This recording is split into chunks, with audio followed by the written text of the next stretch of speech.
नमस्कार साथियों। भारत के स्वतंत्रता संग्राम की कड़ी में आज हम तीसरी वीडियो पे आ गए हैं। दो वीडियो पे मैंने बात की थी, वो बहुत विस्तार से तो नहीं था, लेकिन एक भूमिका था। आप ये मान सकते हैं कि भारत के स्वतंत्रता संग्राम की वो भूमिका थी। अब यहाँ से जो है ये इसमें फैक्चुअल बातें ज़्यादा होंगी, इसलिए आप थोड़ा सजग होकर के इसको ध्यान में रखिएगा, क्योंकि आज का जो वीडियो होगा इससे कम से कम 5 प्रश्न आएंगे आपके एग्ज़ाम में, कम से कम। इसमें इतने फैक्ट हैं। आज हम क्या क्या पढ़ने वाले हैं, हम उन पे बात कर लेते हैं। पहले आज हम पढ़ेंगे कि आज तक कितने जनजातीय आंदोलन हुए हैं, उन पे पढ़ेंगे, जनजातीय आंदोलन पे। आज तक कितने किसान सभा बने थे, उस पे। आज तक कितने किसान आंदोलन हुए थे, इस पे बात करेंगे। आज तक कितने कारखाना अधिनियम आए थे, उस पे। आज तक कितने विद्रोह हुए हैं, उन पे बात करेंगे। और कांग्रेस के स्थापना के पहले कितनी सभाएं बनी थी, कितनी संस्थाएं बनी थी, आज उन सब पे बात करेंगे। साथ ही साथ हम आज एक और लेआउट पे बात कर लेंगे प्रारंभ में ही, कि हम भारत के स्वतंत्रता संग्राम को किन किन चरणों में देखेंगे, भारत के स्वतंत्रता संग्राम को हम कैसे बांट कर पढ़ेंगे। दरअसल भारत के स्वतंत्रता संग्राम के 4 चरण हैं। एक 5वां चरण अलग से हमने ऐड किया है आपकी सहायता के लिए, आपकी सहूलियत के लिए। 4 चरण तो क्या है कि हम एक तो 1885 से लेकर के 1905 तक के इतिहास को समझेंगे कि इसके बीच में भारत में क्या क्या हुआ। उसके बाद हम दूसरे चरण में 1905 से लेकर के 1919 तक पढ़ेंगे, जिसमें महात्मा गांधी नहीं होते हैं। महात्मा गांधी सिर्फ नाम मात्र के लिए आते हैं। असली भागीदारी उनकी तीसरे चरण में होती है, 1919 से लेकर के 1942 तक। और महात्मा गांधी इसमें इतने सक्रिय रूप से भाग लेते हैं कि बाकी जो लोग होते हैं वो या तो पीछे हो जाते हैं या नेपथ्य में चले जाते हैं। एक चौथा चरण है। चौथा चरण में वो चरण है जिसे हम क्रांतिकारी चरण के नाम से जानते हैं, जिसे हम बहुत गूढ़ शब्दों में, मतलब बहुत हम कठोर शब्दों में बोले तो उग्रवादी चरण में समझेंगे। हम भारतीयों की नज़र से क्रांतिकारी चरण मानेंगे, लेकिन अगर अंग्रेजी इतिहास के नज़र से हम देखेंगे तो उसको हम उग्रवादी नज़र बोलते हैं। उग्रवादी या आतंकवादी, अंग्रेज एग्जैक्टली आतंकवादी शब्द का इस्तेमाल करते हैं इसके। क्यों? ये 2 फेज में मिलेगा, मतलब चतुर्थ चरण जो है वो 2 फेज में मिलेगा। एक फेज तो लगभग 1905 से 1919 का ही है, एक फेज। और दूसरा फेज जो है वो 1924 के बाद से, मान लीजिए 1924 के बाद से, जब चौरा चौरी के कांड हो जाता है उसके बाद से मान लीजिए बेहद विस्तार से उसमें चलेगा। सेकेंड वाले फेज में भगत सिंह मिलेंगे आपको, चंद्रशेखर आज़ाद मिलेंगे आपको, बिस्मिल मिलेंगे आपको, राजगुरु और सुखदेव मिलेंगे। और पहले वाले चरण में रास बिहारी बोस मिलेंगे, और उन गुट के जो जितने लोग थे, सुरेशचंद्र वगैरह, ये सब उसमें मिलेंगे आपको। उसमें इसमें मतलब 1905 से 1919 वाला जो चरण है ये बहुत विस्तार से पढ़ेंगे अपन, हालांकि पढ़ेंगे ये भी, लेकिन इस विस्तारपन में 2 चीज़ें एक साथ समझेंगे कि कांग्रेस कैसे धीरे धीरे अपना पांव पसार रही है, और उसके ठीक पैरेलल उग्र विचारधारा के जो लोग हैं उनकी टकराहट कैसे निम्न, मतलब ठंडे विचारधारा का, यानी यूँ समझ लीजिए कि शांत प्रवृत्ति के लोगों से उनकी टकराहट कैसे हो रही है। 2 बातें एक साथ चलेंगी। एक तो कांग्रेस अपना पैरेलल पांव फैलाएगा, और दूसरा ठीक उसी वक्त जो बंगाल के बुद्धिजीवी लोग हैं, नई वर्ग एक पैदा हो रही है जो पढ़ लिख के आ रही है, वो क्रांति में बिलीव रख रही है, वो कैसे धीरे धीरे, जिसके अगुवाई करेंगे बाल गंगाधर तिलक, और उनको समर्थन देंगे उनके साथ के सारे पीछे वाले लोग, आगरकर जैसे लोग और शिशिर कुमार घोष जैसे लोग, तो ये सारे लोग उनके सपोर्ट में उतरेंगे। तो एक बार इनको समझेंगे। लेकिन ये सारे समझने की जो बेसिक शर्तें हैं वो ये हैं कि पहले हम ये तो समझें कि देश में स्वतंत्रता या राष्ट्रीयता की जो भावना है वो आई कहाँ से, इसके चरण क्या थे। क्या हम पहले नहीं ऐसा हो सकते थे? भारत पर 300 साढ़े 300 मतलब 1526 ईस्वी में मुगल आए, और लगभग 1857 ईस्वी तक मुगलों का शासन था। तो ये 300 साल तो यही मान लीजिए इनका, 15 1800 साल तो यही हो गया इनका। और 1526 से पहले यानी 1192 के बाद में, 1192 में जब कुतुबुद्दीन ऐबक भारत में आया था, अघोरी आया था, और 1206 ईस्वी में गुलाम वंश की स्थापना कुतुबुद्दीन ऐबक ने किया था। यहाँ से लेकर के 1526 ईस्वी तक, यानी कि लगभग 300 साल, इससे भी मान लीजिए, ये 600 सालों में हमने क्यों नहीं आज़ाद होने के बारे में सोचा, कि हमने क्यों नहीं स्वतंत्रता के बारे में सोचा, हमने क्यों नहीं राष्ट्रीयता के बारे में सोचा। ऐसी क्या वो हवा आ गई, ऐसा क्या विटामिन हमें मिल गया, ऐसे क्या प्रोटीन हमने खा लिया कि अचानक से 1857 के बाद में हमें आज़ाद होने की जल्दी पड़ गई, और हमारे अंदर राष्ट्रीयता का विकास होने लगा। हमने ये समझना शुरू कर दिया कि हम हैं कहाँ तक। मराठा साम्राज्य में शिवाजी ने कहा था कि हम अटक से कटक तक जाएंगे। शिवाजी के बाद में इस सपने को साकार जिस व्यक्ति ने किया उसका नाम था बाजीराव उसका नाम था। बाजीराव के बाद में जो सबसे ज्यादा, जो सच में ही कटक से अटक तक झंडा फहराया, मतलब उड़ीसा से लेकर के और वहां अटक नदी तक जिसने फैलाया, वो व्यक्ति बालाजी बाजीराव था। तो बालाजी बाजीराव के समय में भी ऐसी क्यों नहीं है कि राष्ट्रवाद की भावना उत्पन्न होती? उस समय राष्ट्रवाद की भावना थी, लेकिन वो हिंदू पद पातशाही की भावना थी, न कि राष्ट्रवाद की भावना थी। तो अब ऐसा क्या आ गया, कैसे डेवलप हुआ हमारे अंदर ये चीजें कि हम राष्ट्रवाद की तरफ बढ़ने लग गए?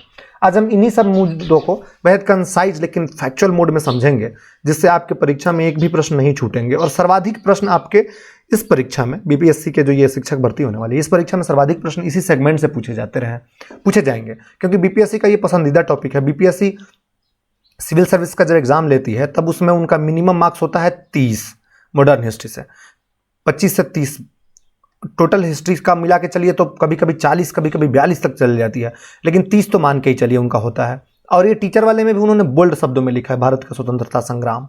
तो इसका मतलब है कि वो अपने फेवरेट जो चीज़ है उसको वो, मतलब बीपीएससी के जो पहली महबूबा है उस अपने महबूबा को वो छोड़ने वाली नहीं है बीपीएससी। तो हम इसको खूब विस्तार से समझेंगे, लेकिन फैक्चुअल मोड में समझेंगे। तो हम आपसे जो उम्मीद कर रहे हैं वो ये कि इस वीडियो को देखने के तुरंत बाद, इसकी शर्त यही है, ये वीडियो तभी फलदायक होगा कि इस वीडियो को देखने के तुरंत बाद मैं इसका क्वेश्चन आंसर की वीडियो डालूंगा, उसको आप देखिएगा और उस पर भी खूब विस्तार से बात करेंगे। मेरा दावा है कि अगर एक बार इसे और एक बार उसे देख लेंगे तो 70% क्वेश्चन और 70% फैक्ट आपके मन में उतर आएगा, कोई बाहर से नहीं आएगा। तो चलिए आइए देखते हैं कि हमारे अंदर राष्ट्रवाद की भावना जन्म हुआ कैसे। देखिए, राष्ट्रवाद की भावना जो है वो एक प्रक्रिया है, एक प्रोसेस है, एक दिन का मामला नहीं है कि हमने फ्लैक्सन टेबलेट खाया और हमारा सर दर्द ठीक हो गया, या हमने आइसक्रीम खाया और हमें गुड फील होने लगा, हमने कोल्ड ड्रिंक पिया और हमें गुड फील होने लगा। नहीं, ये सब नहीं है, ये एक प्रोसेस है और वो प्रोसेस धीरे धीरे होता है। जैसे आप सोचिए थोड़ा देर के लिए कि जब हमारे समाज में पहली बार मोबाइल आया होगा तो हो सकता है कि हमने कुछ नहीं डरा होगा लेने से, लेकिन धीरे धीरे देख देख करके ले लिए। और उससे भी बड़ी बात, क्या हमने कभी मोबाइल चलाने के लिए कोई कोचिंग ली, कोई ट्यूशन लिया? नहीं लिया ना। तो हम उसे अडॉप्ट करने लगे, सीखने लगे, वो हम पे प्रभाव डालने लगा। सोचिए, जब समाज में पहली बार जींस आया होगा मर्दों के लिए, तो मर्दों ने पहली बार ट्राई किया होगा, फिर पहना होगा, फिर बहुत कंफर्टेबल लगा होगा उनको, फिर उन्होंने अडॉप्ट कर लिया उसको और उनके जीवन का, दिनचर्या का हिस्सा हो गया, वो उनके कल्चर में समाहित हो गया। एग्जैक्टली यही प्रोसेस महिलाओं में चला होगा। महिलाओं को पहले साड़ियों में देखा जाता रहा था। अगर आप धर्मवीर भारती साहब का गुनाहों का देवता पढ़ेंगे तो उसमें जो सुधा है, वो सुधा साड़ी पहनती है और आपको सुधा से इश्क हो जाएगा, आपको लगेगा क्या कैरेक्टर है यार ये। तो जबकि वो साड़ी पहनती है। हालांकि मैं ये नहीं कह रहा कि अभी जो समाज है वो गलत है, ठीक है, ये भी ठीक है, मतलब इसमें भी कोई समस्या नहीं है। तो अगर आप इस समाज में कोई अडॉप्टेशन की संस्कृति को अपनाते हैं, और कोई बेहतर समाज वही होता है जो अडॉप्ट करने की संस्कृति को अपनाता है, तो भारतीय राष्ट्रीयता का जन्म भी एक एडॉप्टेशन की प्रोसेस रहा है कि देखा, सुना, समझा, पाया, पढ़ा, उसका प्रभाव हुआ और कलेक्टिव रूप से सबका प्रभाव मिलकर के हुआ। तब हमारे अंदर जगा कि नहीं यार, हम तो एक हैं, हमारे अंदर एकता जगी, हमारे यहाँ राष्ट्रीयता की भावना जगी, और इस तरह से हम अपने आप को बांध पाए एक दूसरे के साथ में। पहला है सामाजिक तथा धार्मिक सुधार आंदोलन। देखिए, 19वीं शताब्दी में भारत में कई समाज सुधारक पैदा लिए। सबसे पहला समाज सुधारक है जिसे हम राजा राम मोहन राय के नाम से जानते हैं। हम राजा राम मोहन राय को बहुत विस्तार में पढ़ेंगे। हम कल वाली वीडियो लेंगे जिसमें भारत के जितने महापुरुष हैं हम उन पे 1-1 मिनट 2-2 मिनट चर्चा कर लेंगे, उनके सारे फैक्ट देख लेंगे जो इम्तिहान में आते हैं। और बीपीएससी का ये बहुत फेवरेट टॉपिक रहा है, वो पर्सन से बहुत पूछता है, इसलिए हम इन पर बात कर लेंगे। हम अभी थोड़ा मोटा मोटी बता देते हैं। तो राजा राम मोहन राय जब पैदा लिए तो उनको ये समझ में आ गया कि यार हमारे समाज में कुरीति है। वो चाहते नहीं थे कि समाज वैसा रहे जैसा है, क्योंकि उन्होंने समाज की कुरीतियों को बहुत गहराई से देखना प्रारंभ कर दिया। वो 1772 ईस्वी में पैदा तो जरूर हुए थे, लेकिन वो 14-15 सालों की उम्र तक इतना गहराई तक समझने लग गए थे कि 16 साल की उम्र होते होते उन्होंने मूर्ति पूजा का विरोध करना शुरू कर दिया। वो लगभग 12 भाषा जानते थे, अरबी, फारसी, संस्कृत, अंग्रेजी, फ्रांसीसी, सिंधी नहीं, अंग्रेजी, फ्रांसीसी, लैटिन, यूनानी, हिब्रू, ऐसी 12 भाषाएं जानते थे। तो स्वाभाविक सी बात है कि अगर वो 12 भाषा जानेंगे तो 12 तरह की पुस्तकों को पढ़ेंगे, और 12 देशों की जब पुस्तकों को पढ़ेंगे या 12 भाषाओं की पुस्तकों को पढ़ेंगे तो उनको वहाँ के कल्चर के बारे में नॉलेज होगा, तो उससे वो प्रभावित होंगे। और इसका परिणाम ये निकला कि वो समाज में परिवर्तन, जैसे कि सती प्रथा का अंत करना हो या कुरीतियों मतलब मूर्ति पूजा का विरोध करना हो, इन सब पे वो काम करने लगे और धार्मिक सुधार पे वो अपना पांव जमाने लगे। और उनके ठीक बाद दयानंद सरस्वती हुए, उसी के बीच में विद्यासागर जैसे लोग हुए, फिर दयानंद सरस्वती हुए और स्वामी विवेकानंद हुए। स्वामी विवेकानंद के बारे में तो आप जानते ही होंगे। और दयानंद सरस्वती ने तो सबसे पहले राष्ट्रीयता का उद्गार किया।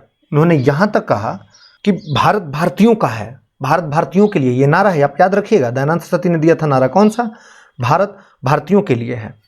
और स्वामी विवेकानंद ने कहा कि हमारे देश को आज एक ऐसे पुरुष की आवश्यकता है जिसका शरीर लोहे का बना हो, जिसकी इच्छा शक्ति इतनी बलवती हो कि जिसका प्रतिरोध ही न किया जा सके। और इसी बीच में एक आयरिश महिला भारत आई, उनका नाम था Shrimati Annie Besant. Annie Besant ने कहा कि स्वतंत्र व्यक्ति ही स्वतंत्र देश का निर्माण कर सकता है।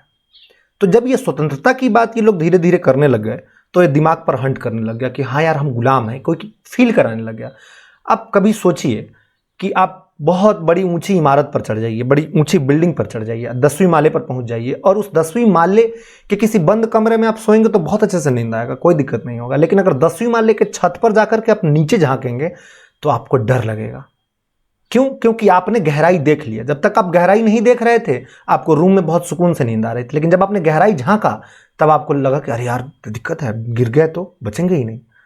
तो जैसे ही इन लोगों को राष्ट्रीयता देखा, फील हुआ, एहसास हुआ, बताने वाला कोई हुआ कि हाँ यार ये हम स्वतंत्र नहीं हैं, हम परतंत्र हैं, हमको किसी ने गुलाम बना रखा है, तब उनके अंदर राष्ट्रीयता की भावना जगी कि अब हमको स्वतंत्र होना है। और ये प्रभाव इतना पड़ा कि ये लोग, कहने के लिए तो धार्मिक लोग हुए, लेकिन ये लोग अध्यात्म के तहत देश में एक ऐसी क्रांति का सूत्रपात कर दिया कि जिससे लोगों में खलबली मची और फिर राष्ट्रीयता का भावना का जन्म हुआ और अंततः ये लोग उस तरफ मुड़ गए। दूसरा है समाचार पत्र तथा साहित्य का प्रभाव। देखिए, आपके जीवन में सर्वाधिक अगर किसी चीज का प्रभाव पड़ता होगा ना, तो वो आसपास के समाचार, हाव भाव, माहौल का पड़ता होगा। थॉमस हॉब्स ने कहा है कि मनुष्य मूलतः स्वार्थी होता है। और स्वार्थी कहाँ से है? ये समाज से है। आपके या हमारे व्यक्तित्व में 1% बाहर का चीज नहीं है, खुद का नहीं है। एक सारा का सारा 0% अपना है और सारा का सारा समाज का है, क्योंकि समाज में प्रभाव पड़ रहा है। और समाज सबसे ज्यादा कैसे मैनिपुलेट होता है?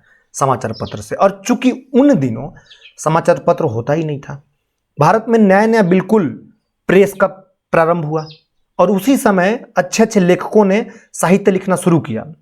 जैसे अगर आप 1936 में लिखित गोदान पढ़ेंगे प्रेमचंद्र का, तो गोदान में लिखते हैं प्रेमचंद्र कि उसका एक कैरेक्टर राय साहब है। राय साहब को सम्मान के अंदर से दिखाते हैं, लेकिन कटाक्ष भी करते हैं कि राय साहब 2 बार जेल हो आए थे। मतलब सम्मान की भावना है, और वो सम्मान की भावना में कटाक्ष है, कमेंट है, टिप्पणी है। दबी जुबान से लिख रहे हैं प्रेमचंद्र। उसी पुस्तक में वो लिख रहे हैं कि अवध, सेमरी और बेलारी अवध प्रांत के 2 गांव हैं, जिले की नाम बताने की जरूरत नहीं। मतलब वो गांव का नाम बता रहे हैं, लेकिन ये नहीं कहने कि जिला। भाई वो कोई भी जिला हो सकता है, पूरे भारत भर का यही हाल है, पूरा भारत भर त्राहिमाम है। और जो व्यक्ति उस पुस्तक को पढ़ेगा उस पुस्तक से परिवर्तित तो होगा ही होगा, स्वाभाविक सी बात है। तो साहित्य का प्रभाव व्यक्ति के जीवन पर बहुत पड़ता है। समाचार पत्र का भी ठीक ठाक प्रभाव पड़ता है। आपने खूब मूड से बहुत सुबह पूजा पाठ किया, सुबह उठा पूजा पाठ किया और अचानक से आपके सामने अखबार मिली और अखबार के पहले पन्ने पर यह लिखा हुआ मिला कि किसी महिला के साथ विभत्स रूप से बलात्कार और उसके जननांगों में रॉड डाला, जैसे वो 2012-16 में घटना घटी थी ना दिल्ली में, वो वाली। आपका रूह कांप जाएगा उस दिन की। आपके घर में अगर बेटी होगी, बहनें होंगी, महिलाएं होंगी, तो आप उसको बाहर भेजने से डरेंगे। वो मनोवैज्ञानिक प्रभाव डाल देगा। तो उस समय भी एग्जैक्टली यही हुआ। उस समय समाचार पत्र आए और समाचार पत्रों ने ये लिखना शुरू कर दिया कि हम गुलाम हैं, हम गुलाम हैं, हम गुलाम हैं, हमें आज़ादी चाहिए, हमें स्वतंत्रता चाहिए, हमें राष्ट्रीयता चाहिए। अब इसका प्रभाव इतना पड़ा कि एक मध्यम वर्ग जो शिक्षित हो रहा था धीरे धीरे, वो इसके प्रभावित हुआ और वो राष्ट्रीयता की तरफ लौट आया। अभी ये सब तो ठीक ही था, चूंकि प्रिंटिंग प्रेस का आविष्कार पुर्तगालियों ने भारत में कर दिया था करके। तो जब प्रिंटिंग प्रेस का प्रभाव भारत में शुरू हुआ तो उसी के साथ साथ भारत में अंग्रेज आ गए, और अंग्रेज जैसे भारत में आए, उन्होंने अपनी शिक्षा ले आई और उसी के आसपास दुनिया में आई कई घटनाएं ऐसी घटी जिससे भारत में राष्ट्रीयता का विकास होने लगा। जैसे फ्रांस की क्रांति, जैसे रूस की क्रांति, जैसे यूरोप में जो लड़ाइयाँ हुई उनकी क्रांति, प्रथम विश्व युद्ध, द्वितीय विश्व युद्ध, इन सब घटनाओं ने, विदेशी घटनाओं ने, और साथ ही साथ अंग्रेजी शिक्षा ने तो ऐसा असर डाला भारतीयों पे कि भारतीय लोग अंग्रेजी पढ़ने लगे और अंग्रेजी पढ़ने के साथ साथ वो Milton, Shelley, Bible, Voltaire, Rousseau, Mazzini, Garibaldi ऐसे ऐसे दार्शनिकों को और ऐसे ऐसे पॉलिटिकल थिंकर्स को पढ़ने लगे, जिससे इनके अंदर में एक परिवर्तन आया और वो परिवर्तन अंततः राष्ट्रीयता की भावना की तरफ लौटा। इन्होंने फ्रांस की क्रांति से सीखा कि भाई स्वतंत्रता, समानता, प्रतिनिधित्व, बंधुत्व ये सब कैसे आएगा। तो ये इतना प्रभाव डाला भारतीयों पे कि वो राष्ट्रीयता की तरफ लौट गए। अगला है प्रजातीय विभेद की नीति। ये एक भी बहुत महत्वपूर्ण नीति है। भारत में जब अंग्रेज आए तो उन्होंने सबसे बड़ा और सबसे घटिया काम जो किया वो यही किया कि वो एक दूसरे के साथ में डिस्क्रिमिनेशन करने लग गए। वो भारतीयों के साथ इतना डिस्क्रिमिनेशन करने लगे, पदों पर किसी भी अच्छे पदों पर वो पहुंचने नहीं देते थे। काले और गोरे का भेद होता था, देसी और विदेशी का भेद होता था। इतना ही नहीं, इनके अंदर डिस्क्रिमिनेशन इस स्तर तक पहुंच गया कि काले लोगों का केस काले लोग, गोरे लोग सुनेंगे, लेकिन गोरे जब जज मतलब जो कोर्ट में जज होते थे, वो जज लोग की स्थिति ये थी कि जो अंग्रेज जज हैं वो सिर्फ अंग्रेजों का केस सुनेंगे, वो कालों का भी सुनेंगे, लेकिन जो इंडियन जज होगा, काला जज होगा, वो अंग्रेजों का नहीं सुनेगा केस। और इसके लिए एक बड़ा भारी संकट उत्पन्न हो गया, जिसको इल्बर्ट बिल विवाद कहते हैं। गवर्नर ने जब ये बिल पेश किया तो लोगों ने हाय तौबा मचा दी, तो उसने छोड़ दिया और इस्तीफा देकर वापस लौट गया। वो डिस्क्रिमिनेशन नहीं चाहता था। तो ये इतना होता था, अगर एक ही कांड आप करते हैं और वही कांड अगर कोई अंग्रेज करता था तो उसको उतनी सजा नहीं होती थी जितनी इंडियंस को होती थी। तो ये भी एक तरह से बड़ी समस्या का कारण बन गया और धीरे धीरे स्थितियां इतनी विकराल होने लग गई कि वो बहुत मतलब विभेदीय स्तर पर, इतना घटिया स्तर पर पहुंच गया कि लोग नफरत करने लगे। वो आपने मर्द मूवी देखी होगी, इसमें कुत्ता और इंडियंस को अंदर आना मना है, एग्जैक्टली वैसे सीन बनने लग गया। और इन सब के बीच में एक उनका गवर्नर बनकर के लॉर्ड लीटन, जो कि एक यहूदी व्यक्ति था, ये भारत में आकर के इतना घटिया काम करके गया। पूरा भारत उस समय अकाल से त्राहिमाम कर रहा था और उस समय ये मूर्ख व्यक्ति दिल्ली दरबार का आयोजन कर रहा था। इतना ही नहीं, इसने वर्नाकुलर प्रेस एक्ट ले आया, प्रेस को बोलने की आज़ादी छीन ली। आईसीएस परीक्षा में उम्र हुआ करती थी 21 वर्ष, उसको घटा करके ये 19 वर्ष कर दिया। बहुत इतना ही नहीं, एक और कांड इसने किया, ये आर्म्स एक्ट करके आया, शस्त्र कानून, जिससे भारतीयों में इतनी क्षोभ फैली और लॉर्ड लीटन ने खाई को इतना और गहरा कर दिया कि भारतीयों का असंतोष बढ़ता चला गया और अंततः भारतीयों ने यह तय कर लिया कि भाई अब अंग्रेज कितना भी अच्छे हों, कितना भी रेलवे दे रहे हों, कितना भी भवन बना रहे हों, कितना भी सिविलाइजेशन सिखा रहे हों, लेकिन नहीं, अब तो आज़ाद होना ही होना है। क्योंकि कोई व्यक्ति कैसे घर में दुख हो, घर में कोई मर रहा हो, उस वक्त तो जश्न कैसे मना सकता है। पड़ोस में अगर कोई मर जाता है तो पूरा गांव उस दिन खाना नहीं खाता है जब तक डेड बॉडी जला नहीं दी जाती। हमारे गांव में तो ऐसा होता है, तो वो जश्न कैसे मना सकता है। तो ऐसा किस्म का व्यक्ति था लॉर्ड लीटन। उसके बाद में अगला हुआ राजनीतिक संस्थाओं का योगदान। राजा राम मोहन राय ने जब भारत में अपना योगदान देना प्रारंभ किया तो उसके बाद से भारत में राजनीतिक संस्थाओं का उदय हो गया और राजनीतिक संस्थाएं एक से एक बनने लगीं। आज उन सारी राजनीतिक संस्थाओं पे भी हम बात करेंगे।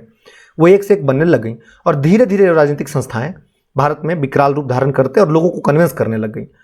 एक जन पॉपुलेशन को अपने साथ में रखती थी, एक बड़ी आबादी को अपने साथ में रखती थी, उनको कन्विंस करती थी, उनके मुद्दे पे बात करती थी। और ये करते करते करते करते 1885 ईस्वी आते आते भारत में कांग्रेस जैसा एक बड़ा संस्था का निर्माण हो गया। और फिर कांग्रेस ने तो आपको पता ही है आज़ादी की तरफ हमको लेके आया।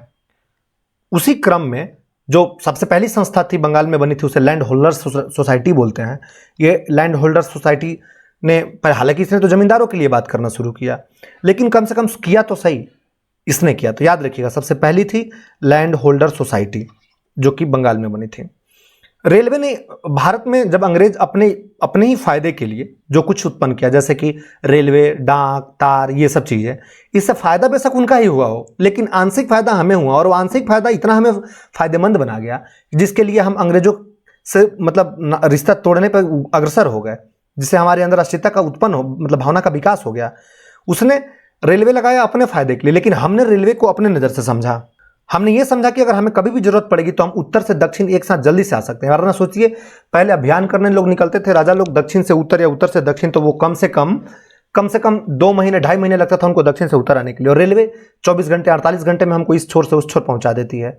तो रेलवे ने और ऊपर से संचार ने एकदम ऑन टाइम बातें करना शुरू किया। यहाँ की बातें फ़ोन से आप सीधे बंगाल भेजिए, बंगाल की बातें सीधे तार से यहाँ आती थी। और चिट्ठियों के बाद में जब तार आया तो तार ने तो क्रांति ही कर दी। मतलब ये पूछेंगे कि दुनिया में कुछ क्रांतियों में महत्वपूर्ण क्रांति कौन है, तो जैसे बिजली का आविष्कार हुआ, जैसे रेलवे का आविष्कार हुआ, वैसे ही फ़ोन और तार का एक भी क्रांति माना जा सकता है। उसके बाद है बिगड़ती आर्थिक दशा।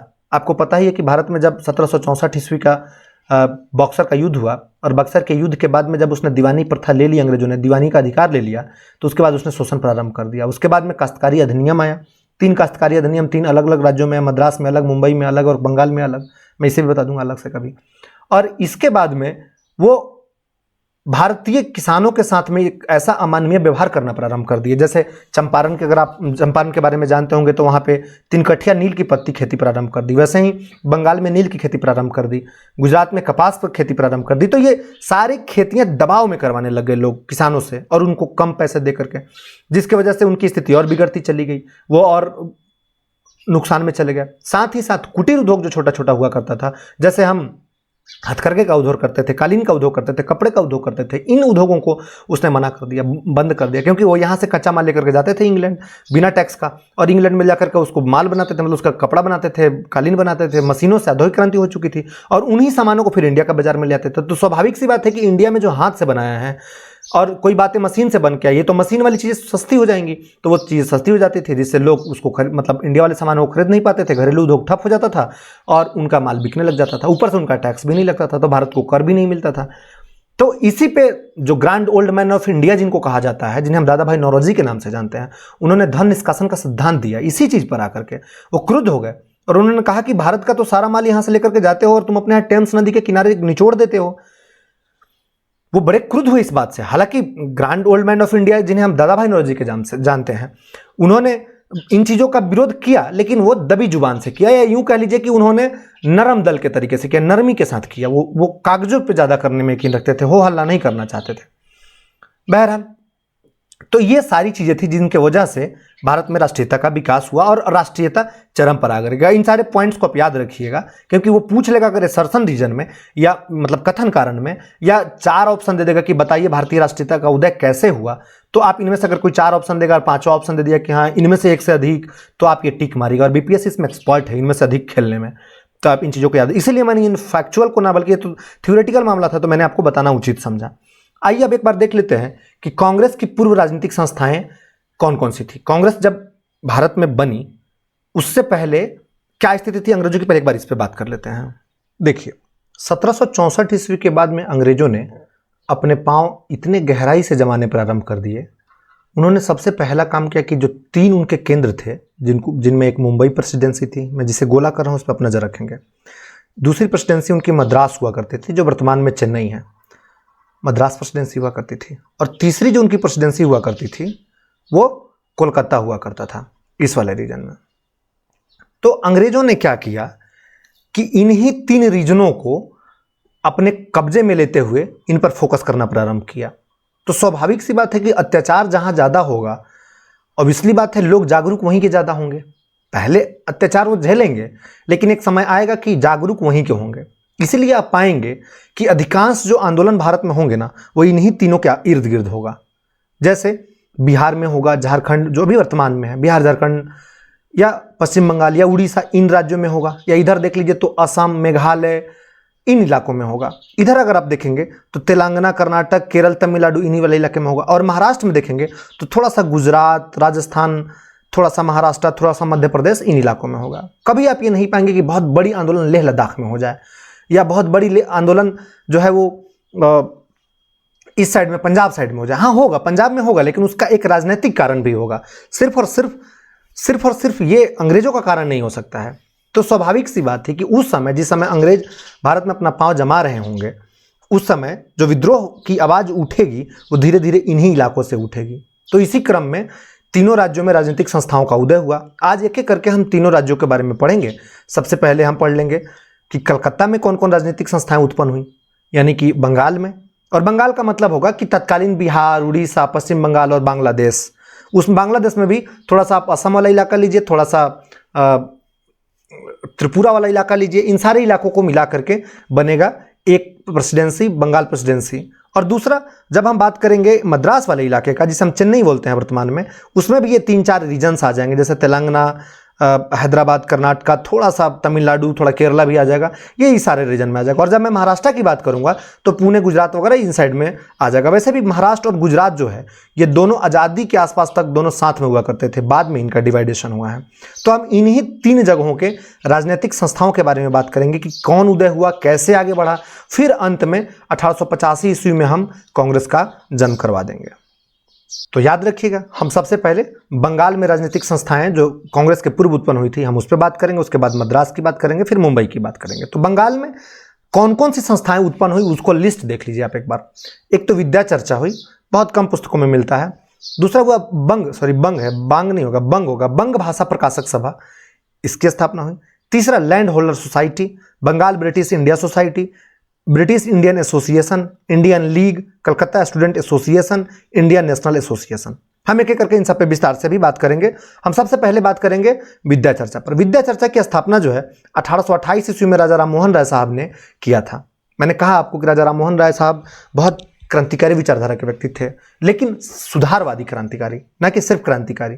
मतलब वो सुधार करना चाहते थे समाज को, और शायद इन्हीं की देन है कि भारत सती प्रथा जैसे कुरीतियों से मुक्त हो पाया, वरना सती प्रथा पर भारत अब तक चल रहा होता। बहरहाल, तो उन्होंने इस संस्था का निर्माण सिर्फ इसलिए किया था कि उस संस्था में राजा राम मोहन राय साहब और उनके जो सहयोगी लोग थे, जो उनके मित्रगण थे, वो सब आकर के बैठें और उनमें धार्मिक, सामाजिक, नैतिक व राजनीतिक मुद्दों पे चर्चा करें। बस इतना ही था काम उसमें। यही उसका मुख्य विशिष्टताएं भी थी और इसी में वो करते भी थे। यहीं से जब लोग निकलेंगे तब वो थोड़ा सा और आगे डेवलप होंगे और वो निर्माण करेंगे किसका? बंग भाषा प्रकाशक सभा का। इसमें कौन लोग थे? इसमें राजा राम मोहन राय के जो अनुयायी थे, चेला लिखा हुआ है, अनुयायी थे, उनके फॉलोअर्स थे। उन फॉलोअर्स ने बंग भाषा प्रकाशक सभा की स्थापना की थी। साल था 1836 ईस्वी। इसका भी मुख्य उद्देश्य वही था कि वो राजनीतिक, सामाजिक, आर्थिक, नैतिक, आर्थिक और क्या बात करेंगे, राजनीतिक पर क्या ही बात करते रहेंगे। वो सिर्फ बात करते थे नैतिक होने पर कि हाँ ये सही है और ये गलत है। हम नैतिकता पर ही तो अधिकतर लोगों को जज कर रहे होते हैं सामान्य तौर पे, तो ये भी नैतिकता पर ही बात होती थी। इसकी जो मुख्य विशेषताएं थी वो ये थी कि उसी समय एक घड़ीसाज इंडिया में आया। घड़ी बनाने वाला घड़ीसाज बोलते हैं हम उसको। उसका नाम था हेनरी विवियन डेरेजियो। जब डेरेजियो इंडिया में आया तब उसने वो पहले तो कॉलेज में एक प्रोफेसर के तौर पे ज्वाइन किया और वहां से वो क्रांति करने लगा, लोगों को भड़काने लगा। भड़काने का मतलब वो राष्ट्रीयता की भावना उत्पन्न करने लगा। तो उसकी छाप जो है वो इस पर दिखाई दी। बंग भाषा प्रकाशक सभा पर उसका असर दिखेगा आपको। और उसने ही सबसे पहले एक मैगजीन निकाला, द ईस्ट इंडियन, और उसके माध्यम से राष्ट्रीयता की घोषणा किया। कौन?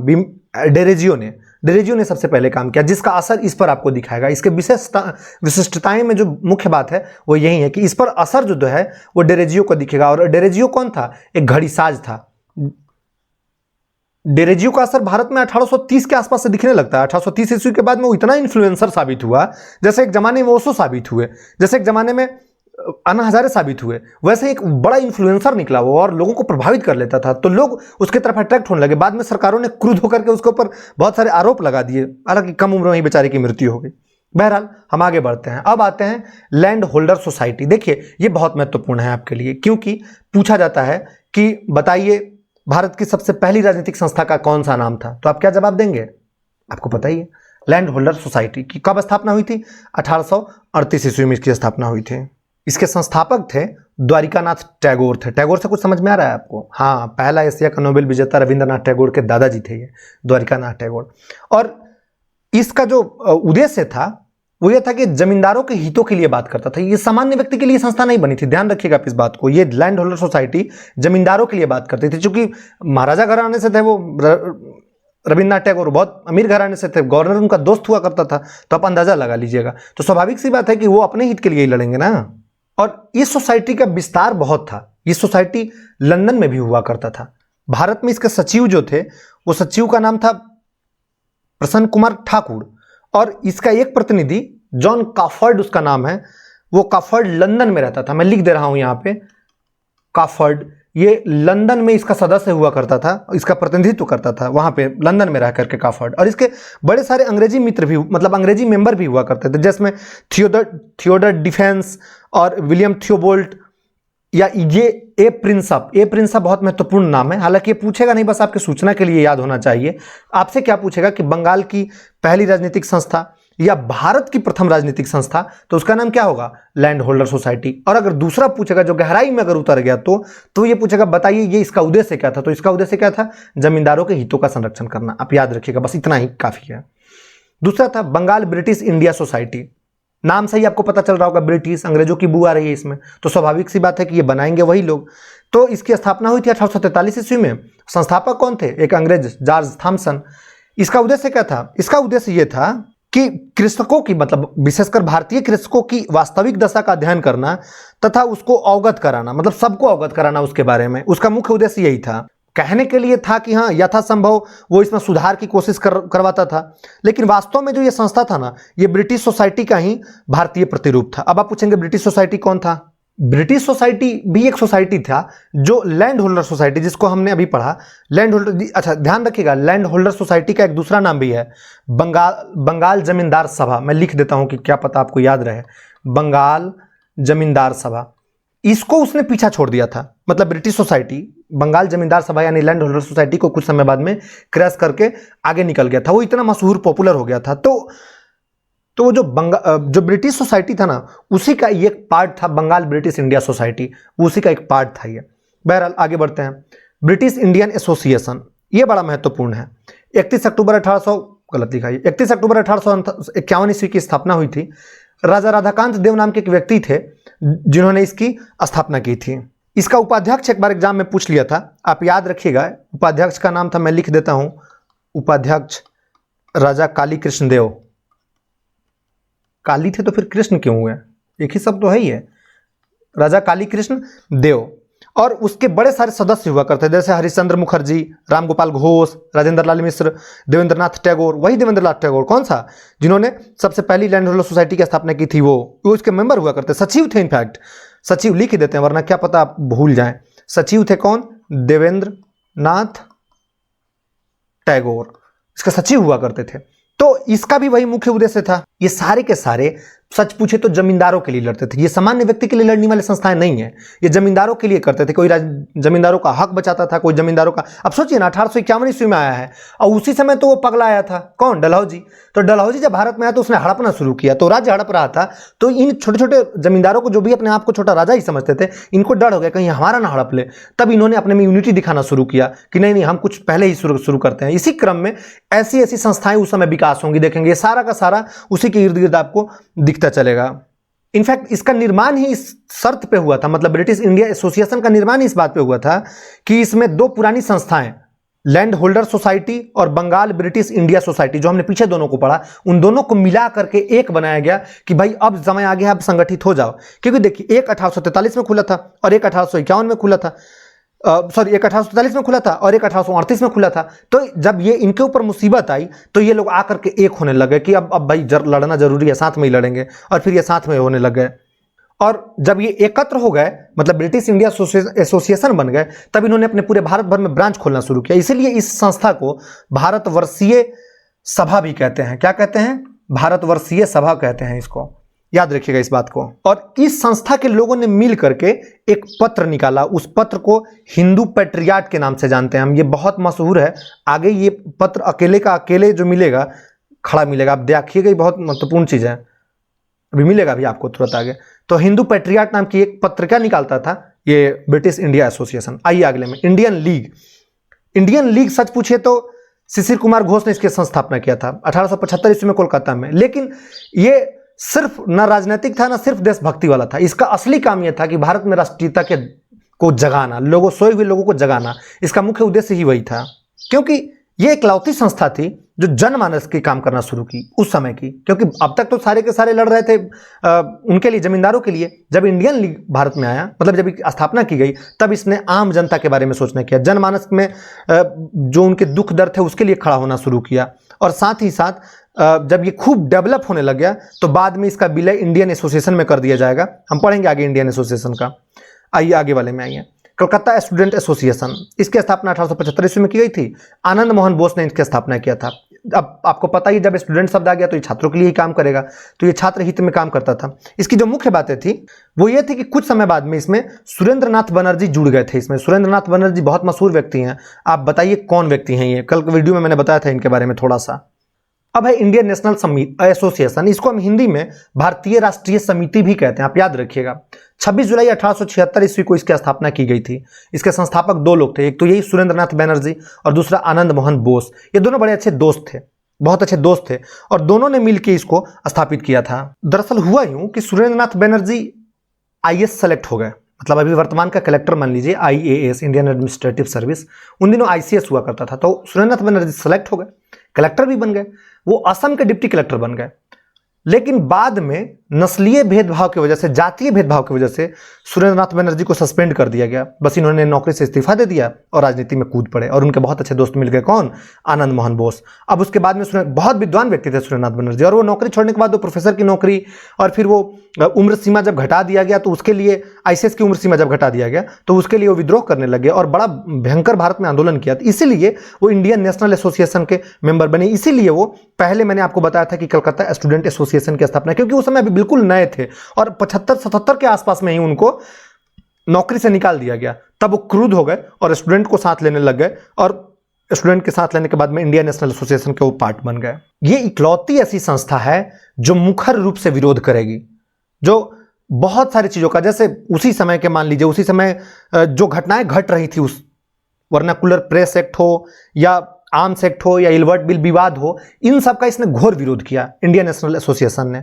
हालांकि कुछ ही दिन बाद में शिशिर कुमार घोष नाम के एक व्यक्ति फलक पर आ जाएंगे, और शिशिर कुमार घोष ने एक संस्था का स्थापना किया जो पहले हम पढ़ चुके हैं, जिसे हम इंडियन एसोसिएशन बोलते हैं। उसमें इसका विलय कर दिया गया और यह संस्था दम तोड़ गई। अब हम पढ़ते हैं कि बंबई में, देखिए बंबई छोटा सा प्रांत था, और बंबई में लगभग 2-3 ही, यही बॉम्बे एसोसिएशन, पूना सार्वजनिक सभा और बॉम्बे प्रेसिडेंसी एसोसिएशन, यही 3 संस्थाएं वहां बनी थी। इन्हीं तीनों ने वहां जागरूकता फैलाने की हर संभव कोशिश की, जिसमें पहला है बॉम्बे एसोसिएशन। इसकी स्थापना 26 अगस्त 1852 ईस्वी को हुई थी। किसने किया था? दादा भाई नौरोजी। मैं दादा भाई नौरोजी के बारे में कुछ नहीं बता रहा हूं, कल इस पे वीडियो आएगा अलग से, जिसमें सिर्फ महापुरुष होंगे, जिसमें राजा राम मोहन राय, दयानंद सरस्वती, विवेकानंद, दादा भाई नौरोजी, महात्मा गांधी, बाल गंगाधर तिलक, सब पे एक वीडियो होगा, आप उनको देख लीजिएगा। उससे से कम 4 से 5 सवाल आएंगे, और इस वीडियो से 4 से 5 सवाल अभी आगे देखिए, बहुत काम की चीज है इसमें। तो दादा भाई नौरोजी थे, उन्होंने स्थापना किया था। इनको grand old man of India कहा जाता था। ये चूंकि शांति से सब कुछ सॉल्व करना चाहते थे, इसलिए सरकार को ज्ञापन देते थे, सिर्फ लिखित में, विरोध नहीं करते थे बैठ करके, आंदोलन नहीं, ज्ञापन देते थे। बॉम्बे एसोसिएशन का मुख्य काम यह था, दरअसल उसी समय एक संस्था खुली थी British India association. British India association से प्रभावित होकर के दादा भाई नौरोजी ने बॉम्बे एसोसिएशन की स्थापना किया था। एक बात जो इसमें याद करने वाली है वो ये कि ध्यान रखिएगा, बॉम्बे एसोसिएशन बंबई की पहली राजनीतिक संस्था थी। इस संस्था ने बंबई के राजनीतिक विचार विमर्शों को आगे बढ़ाने का हर संभव कोशिश किया, तो बॉम्बे एसोसिएशन हो गया। आगे ये पूना सार्वजनिक सभा, इसमें कई लोग थे। इसमें पहला व्यक्ति था, उनका नाम है MG रनाडे, पूरा नाम है उनका महादेव गोविंद रनाडे। दूसरा व्यक्ति है जोशी, पूरा नाम है GV जोशी, और तीसरा नाम है SH चिपलूनकर। SH चिपलूनकर ये वाला नाम होगा, चिपलूनकर। 3 व्यक्ति ने मिलकर के, MG रनाडे, GV जोशी और SH चिपलूनकर, तीनों ने मिलकर के जनता के लिए ही ये काम करती थी। दरअसल होता यूं था कि उन दिनों सरकार ने कोई घोषणा कर दी, लेकिन सरकार की बात जनता तक नहीं पहुंचा, तो दिक्कत यह होती थी कि सरकार और जनता के बीच में कन्वीनर होना चाहिए, जो सरकार की बात को जनता तक पहुंचाए और जनता की बात को सरकार तक पहुंचाए। साथ ही साथ अब जनता में जमींदार वर्ग ज्यादा है, तो जमींदार और व्यापारियों के हित का भी बात करे। तो ये संस्था बेसिकली यही काम करती थी कि मीडिएटर की भूमिका निभाती थी। ध्यान रखने वाली बात तो यह है, इसमें अधिकांश जो सदस्य थे ना, वो बड़े जातियों से थे, बड़े घरानों से थे, बड़े जातियों के लोग थे इसमें। इसीलिए ये संस्था एक समय बाद में डेड हो जाएगी, क्योंकि इससे लोग, छोटे समूह के जो लोग हैं वो इसे हेट करने लगेंगे। हाँ, इसने एक त्रैमासिक पत्रिका का प्रकाशन किया था जिसे क्वार्टरली जर्नल कहते हैं, क्वार्टरली जर्नल, ये याद रखिएगा। यही पूना सार्वजनिक सभा की मुख्य बात है। बॉम्बे प्रेसिडेंसी एसोसिएशन, स्थापना 31 जनवरी 1885 ईस्वी को हुई थी। ये तीनों दोस्त थे, 3 दोस्त थे, तैयब, तैलंग और मेहता। तैयब का मतलब तैयब जी, उनका पूरा नाम है बदरुद्दीन तैयब जी। तैलंग का मतलब KT तैलंग, और मेहता का मतलब फिरोज शाह मेहता, और साथ में काशीनाथ त्र्यंबकम। तीनों याद रहेगा आपको, बदरुद्दीन तैयब जी, KT तैलंग, फिरोज शाह मेहता और काशीचंद्र त्र्यंबकम, इनका भी मुख्य उद्देश्य वही था कि राजनीतिक विचारों का प्रचार प्रसार करना। और इस संस्था ने वित्त और कृषि के प्रशासनिक जैसी कई उप समितियों की स्थापना की थी, जो वहां के मतलब बंबई, न सिर्फ बंबई अपितु गुजरात तक का सम्मिलित रूप से उस पर बंबई प्रेसिडेंसी एसोसिएशन अपना काम करता था। अब आइए देखते हैं मद्रास में कौन कौन थे। मद्रास में दो ही थे, एक है मद्रास नेटिव एसोसिएशन और दूसरा है मद्रास महाजन सभा। पहला देख लेते हैं मद्रास नेटिव एसोसिएशन। 26 फरवरी 1852 ईस्वी को इसकी स्थापना हुई थी। देख रहे हैं ना, सबका साल वही मिलाइएगा आप, सबका साल लगभग डलहौजी के समय का है, क्योंकि डलहौजी आया है, हड़प नीति शुरू कर दिया, उसने हड़पना शुरू कर दिया है। तो ये लोग जो हैं ये एक तरह का कम्युनिट होकर, मतलब एक साथ कलेक्ट होकर के और कलेक्टिव रूप से कुछ करना चाहते हैं कि भाई हमें ना हड़पे, वो बड़े राज्यों को हड़प ले बेशक, लेकिन हमें तो ना हड़पे। इसलिए सबकी टाइमिंग आप एक ही पाएंगे। बहरहाल जब मद्रास नेटिव एसोसिएशन की स्थापना किया, उसके संस्थापक ने, जिनका नाम था नरसू चेट्टी, उनका पूरा नाम अजीब ही है, गजलू लक्ष्मी नरसू चेट्टी। इस संस्था ने 1857 ईस्वी के विद्रोह को भर्त्सना कर दिया कि नहीं, विद्रोह ठीक नहीं था। अब आप अंदाजा लगा लीजिए, जब 1857 ईस्वी के विद्रोह को भर्त्सना करेगा तो क्या इसको लोग पसंद करेंगे? स्वाभाविक सी बात है, नहीं पसंद करेंगे। इसलिए ये कुछ समय बाद में डेड कर गया, इसका बहुत चल नहीं पाया। इसकी एक और बात ये थी कि इसके अध्यक्ष जो थे वो CI मुदलियार थे और सचिव V रामानुजाचारी थे। इसमें ऐसा कुछ नहीं था। इसका एक प्रतिनिधि लंदन में भी रहता था जिसका नाम माल्कन लेविन था। आपसे पता है एग्जाम में क्या पूछेगा, ये इसकी स्थापना और मद्रास की पहली कौन सी थी, इतना ही आपको, इतना ही ध्यान देना है। आखिरी है मद्रास महाजन सभा। इसकी स्थापना 16 मई 1884 ईस्वी को हुई थी और संस्थापक जो थे उनका नाम था सुब्रमण्यम अय्यर। आप याद रखिएगा, ध्यान से सुन लीजिएगा, सुब्रमण्यम अय्यर। गलत टाइप हुआ है, हमारे पास संसाधनों का अभाव आपको पता ही है, धीरे धीरे हम विस्तार कर रहे हैं, जल्दी बड़ा करेंगे। दूसरा आनंद चार्लू, ये भी गलत लिखा हुआ है, आनंद चार्लू, आनंद चार्लू। और SV राघवाचारी, SV राघवाचारी। इन लोगों ने मिलकर के महाजन और किसानों के बीच में जो कन्फ्लिक्ट होता था, उस कन्फ्लिक्ट मतलब संघर्ष जो होता था, उस संघर्ष को रोकने के लिए इस संस्था का निर्माण किया था। इसका प्रथम सम्मेलन 29 दिसंबर 1884 ईस्वी को, 29 दिसंबर 1884 ईस्वी को हुआ था। ध्यान रखिएगा, इसी के बाद में कांग्रेस का उदय हो जाएगा। कब? 1885 ईस्वी में। तो हम एक बार अब वो देख लेते हैं जो भारत के बाहर बना था। भारत के बाहर भी कुछ संस्थाएं बनी थी विदेशों में, और स्वाभाविक सी बात है कि उस समय हमारा कनेक्शन सिर्फ लंदन से ही हुआ करता था। तो हमारी संस्थाएं 3 कंट्रियों में बनी थी, लंदन इंडियन कमिटी, दूसरा लंदन इंडिया सोसाइटी और तीसरा ईस्ट इंडियन एसोसिएशन। इसमें अधिकांश में दादा भाई नौरोजी को पाएंगे। बहरहाल 1862 ईस्वी में बना था लंदन में। कौन? पुरुषोत्तम मुदलियार थे। लंदन में भारतीयों को संगठित करना, मतलब इन संस्थाओं का उद्देश्य यह था कि लंदन में जो लोग हैं उनको कलेक्ट करें, भारत में अपनी बात करवाएं, बस इतना ही था इसका। लंदन इंडिया सोसाइटी, यही grand old man of India, वयोवृद्ध व्यक्ति भारत के जो है उनका नाम है दादा भाई नौरोजी, इन्होंने स्थापना किया था। विचार विमर्श करना ही था, ये विचार विमर्श पे ज्यादा यकीन रखते थे, यही करते थे। मतलब भारतीयों का जो दुख दर्द था वहां कलेक्ट करके बात करते थे, उस पर विचार विमर्श करते थे और सरकार को ज्ञापन देते थे। ईस्ट इंडियन एसोसिएशन, सेम दादा भाई नौरोजी भी थे, यही ने थे। और दूसरा जनता की समस्याओं का समाधान ही करते थे। समाधान तो क्या ही करते थे, इनका सुनता ही कौन था। लेकिन हाँ, एक बात है आपको मानना पड़ेगा, दादा भाई नौरोजी की असिस्टेंट हुआ करती थी, आप नाम बताएंगे, मैं हिंट्स दे रहा हूं आपको। उन्होंने स्टुअर्ट में, जर्मनी के स्टुअर्ट में जाकर के 1905 में भारत का पहला झंडा फहराया था। मैं और हिंट्स दे रहा हूं आपको, उनके नाम के अंत में कामा है। उन्होंने क्या था, इनके असिस्टेंट हुआ करती थी। आपको कमेंट बॉक्स में इनका नाम लिखना है। तो दादा भाई नौरोजी वे पहले व्यक्ति थे जिन्होंने लंदन में मतलब MP बने थे, वो मेंबर पार्लियामेंट बने थे उसके, ये पहले व्यक्ति थे वो। बहरहाल तो ये हो गया ईस्ट इंडिया एसोसिएशन। अब यहां खत्म हो गया। अब हम पढ़ेंगे ट्राइबल मूवमेंट, कि ट्राइबल मूवमेंट भारत में कहां कहां हुआ। हम एक बार आपको स्टेट वाइज बता कर देंगे, यहां लिख भी देंगे, और नीचे उसकी लिस्टें दी है मैंने। चूंकि मेरे पास संसाधनों का अभाव है, इसलिए मैंने उसको किताबों से फोटो करके और किसी भी तरीके से बस आप तक पहुंचा रहा हूं कि आप याद कर लें। आपके एग्जाम में एक भी सवाल इससे नहीं छूटेगा, मैं दावा कर रहा हूं। बस आप इनको 3 बार 4 बार 5 बार देख लीजिएगा, और इसके सारे ऑब्जेक्टिव जो मैं अभी कल ही इसकी वीडियो अपलोड करूंगा, आज ही रात तक कर दूंगा, वो देख लीजिएगा, आपका काम हो जाएगा। आइए हम उसको एक बार देखते हैं। देखिए, अब तक जितने आंदोलन हुए हैं ना, मतलब जनजातीय विद्रोह जो हुए हैं, हम स्टेट वाइज पढ़ लेंगे। आप सारा स्टेट देख पा रहे हैं ठीक से? माफ कीजिएगा, जम्मू कश्मीर का पुराना मैप है, ये नया मैप नहीं था, पुराना मैप अब ऐसे हो गया नए वाले में, लेकिन हमको तो याद करना है ना।